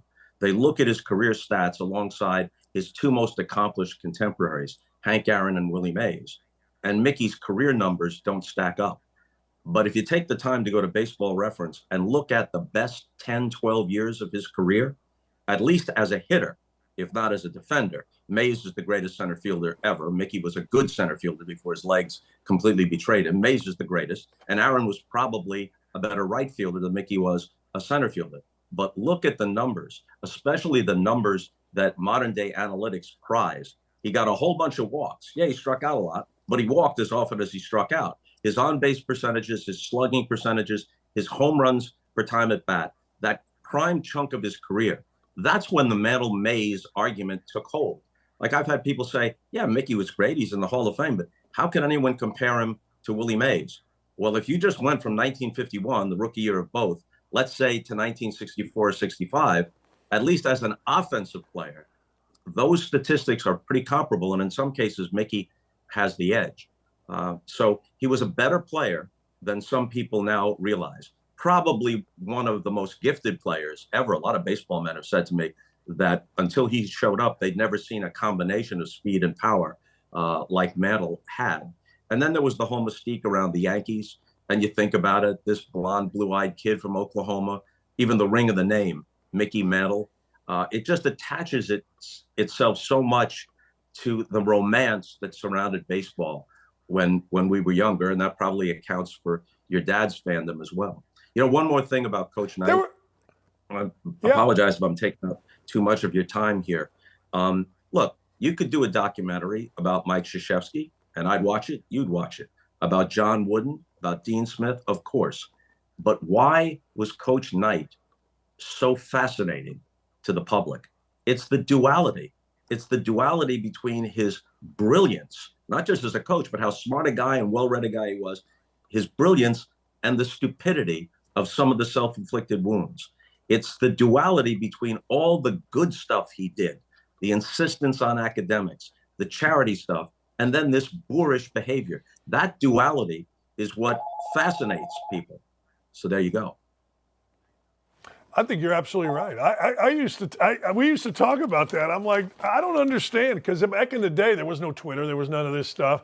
But damn, like everybody you would come in. Connie Chung came. You know, I mean, everybody was coming in, and I'm like, damn, Coach. I mean, I knew you were a guy. I knew you were the guy, but damn, I didn't know this. You know what I mean? You know what I mean? Yeah, I mean, you're right. Dan Rather did a whole thing with him, like you said, Connie Chung, because he was so fascinating.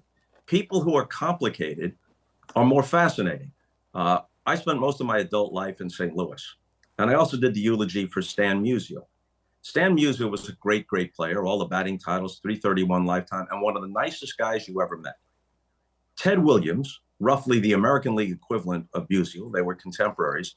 Ted Williams is a more fascinating subject because of how obsessive he was, how driven he was, what the background of his childhood was, growing up in San Diego and his mother working for the Salvation Army, the home run in the last at-bat, his battles with the press, the fact that he was a fighter pilot in both World War II and in Korea.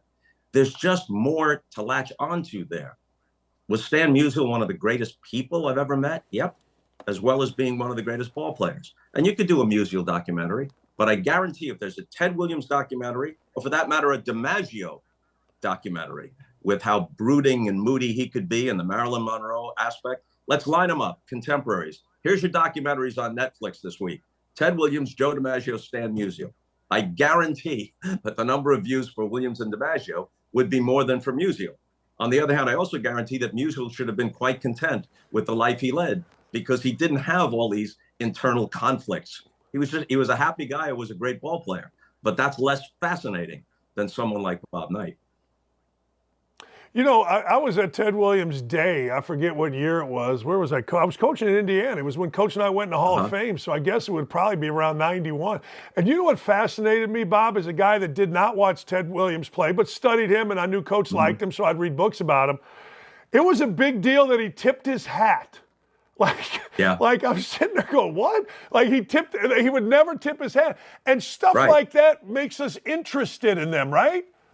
Yeah, look, there's a famous essay that John Updike, the great novelist, but a Red Sox fan, wrote in the New Yorker magazine shortly after that. So we're talking about 60 plus years ago, shortly after Williams' last at bat. And Williams had said that between second and third, trotting around the bases, homers in his last time at bat at Fenway Park, he almost thought to tip his cap. But he was so stubborn.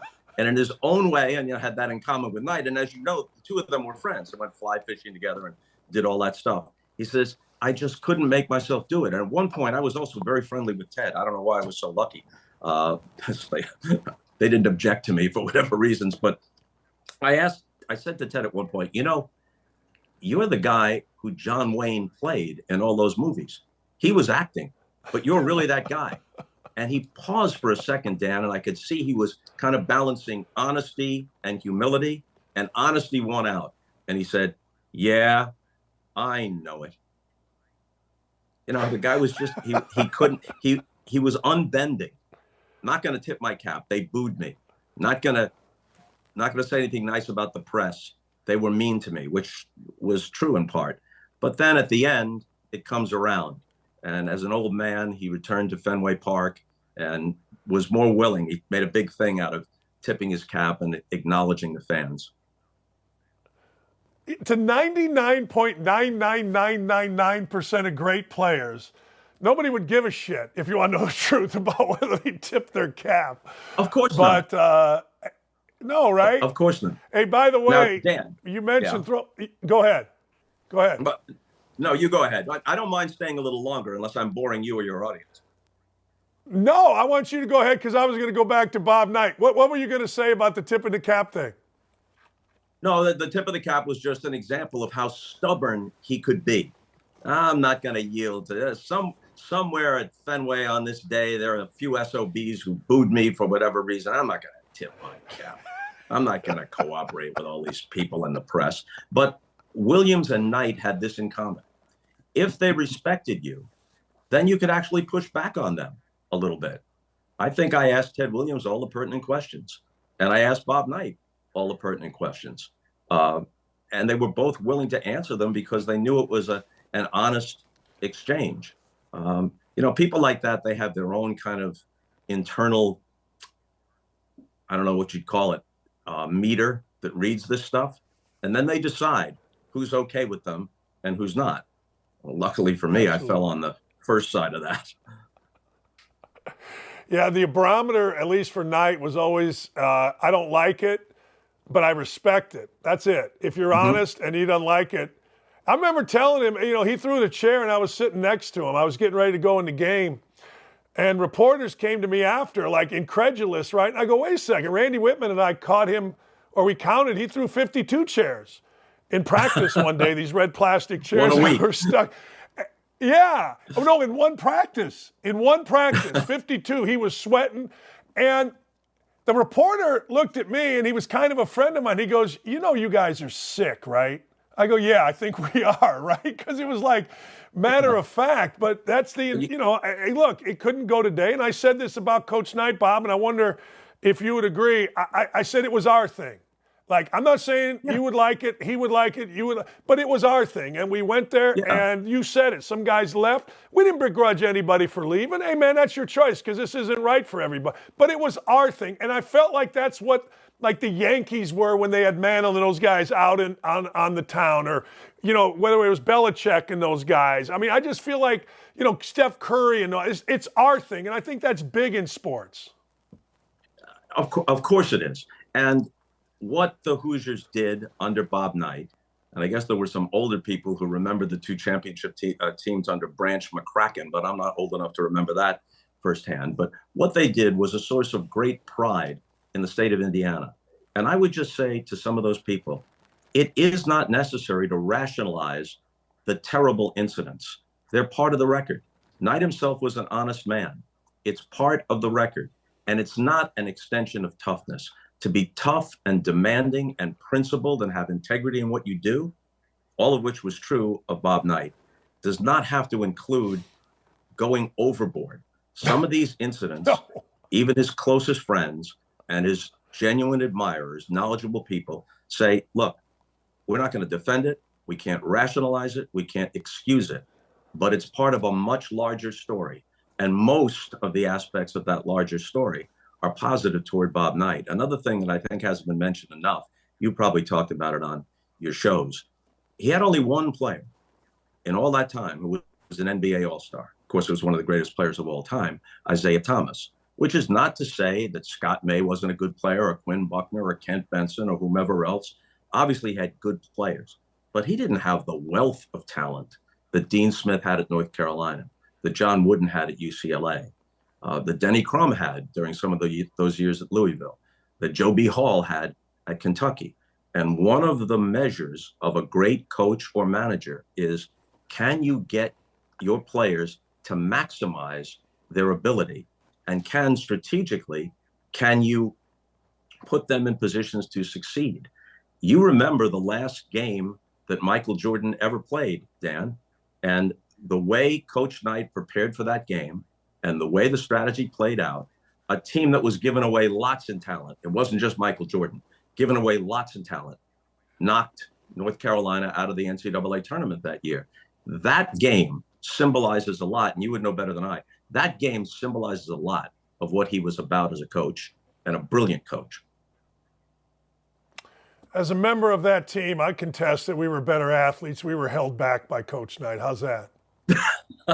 Hey, it's your show. It's your show if you want to say it. You know, the other thing is the back-to-back seasons in 75 and 76. And as you know, he always said the 75 was even better. They lost just the one game in the regional final to Kentucky, but Scott May was out with a broken arm. Otherwise, they go to the Final Four and likely win the championship and likely have back-to-back unbeaten seasons. You know, look, he, as somebody said, there were times when he was impossible to love, but he was also ever impossible to forget. Look at the fascination. Here we are talking about it the week after. There'll be books written about it, I'm sure, more books, not just Season on the Brink. There'll be documentaries to come because he was such a fascinating figure. Now, before we run, and I apologize for taking up so much of your time, can I make a point here, Dan? Yes. You got the time?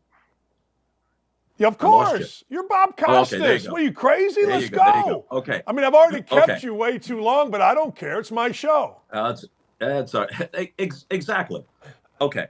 So you can't see everything. I'm not familiar with everything, but when your very nice booker contacted me and asked me to be on the show, I said, let me just Google Dan Dakich a little bit and find out. Of course, I knew about your career as a player and as an assistant under Knight, and the fact that you had coached at Bowling Green, and I knew you did a talk show. But okay, so I looked at a few things, and then something popped up with your name and mine. So I watch it. And this was when the Women's Tennis Association withdrew from an event in China in protest of China's human rights record. And you went on a rant, I guess you would call it that, one of your my ass rants, and brought my name up and said, look, only now does Bob Costas say this because the WTA people opened the door and it's okay to say. As Daniel Patrick Moynihan, long ago senator, famously said, "You're entitled to your own opinion, but you're not entitled to your own facts." So going back to the 1996 Olympics in Atlanta, when I commented about China as their delegation came in during the opening ceremony and said, look, if any nation has the ability to replicate what the Soviet Union did and the old Eastern Bloc did in terms of using drugs and illegal methods within the Olympics, you're looking at the country that has the means and perhaps the motivation to do that. They also want to host an Olympics. At that point, they hadn't been granted the 2008 Olympics in Beijing. I said, but there are concerns about human rights and about the threat to Taiwan. So the IOC has kept them at arm's length, at least for the time being. Chinese nationals in the United States, the internet was in its infancy then, but I later learned it was kind of coordinated by the CCP out of China. They picketed 30 Rock, NBC's headquarters, and in Chinese language newspapers, they were calling for me to be fired unless I issued an apology in prime time, which of course was not forthcoming. In every subsequent Olympics, when I interviewed the heads of the IOC, sometimes they ducked me, but more often than not, they would sit down for an interview. One of my questions always was, what is it with the IOC's affinity for authoritarian regimes? Are you comfortable with the Olympic torch burning over Vladimir Putin's Russia? Why would you go back to Beijing for a second time?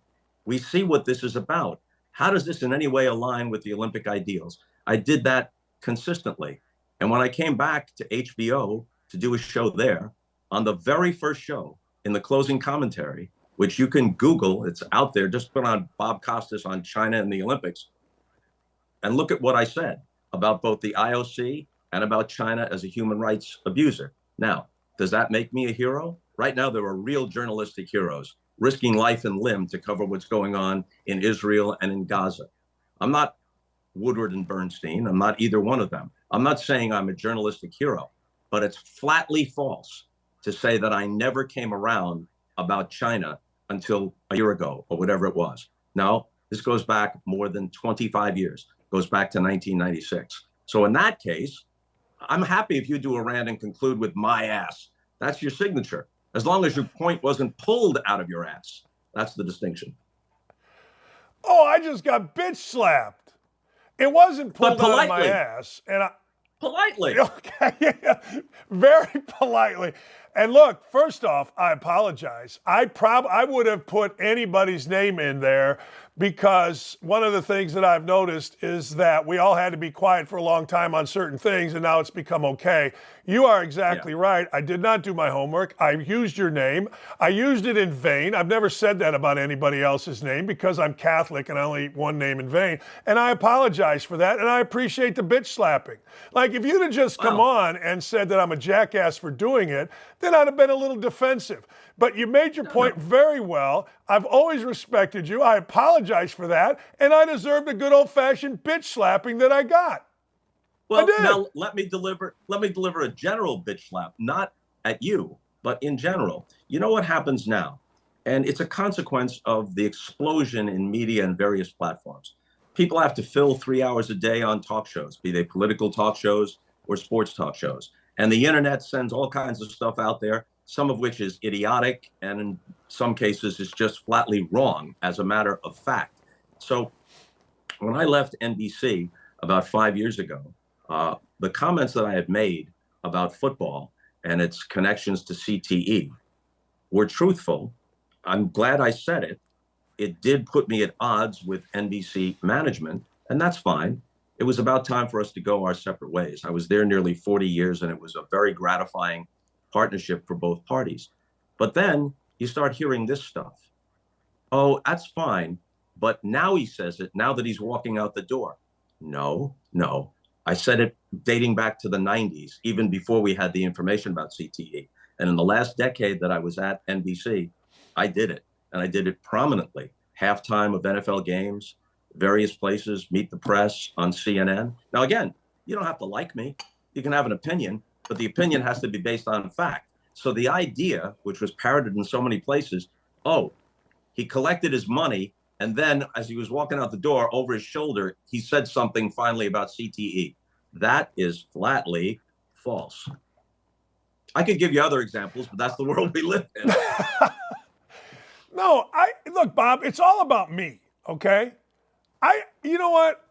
Here's what I appreciate. I appreciate you came on the show. You were going to get that in, but this has been an unbelievable interview. And, let me use the word, you were adult male. I always say you were an adult male because you had a problem.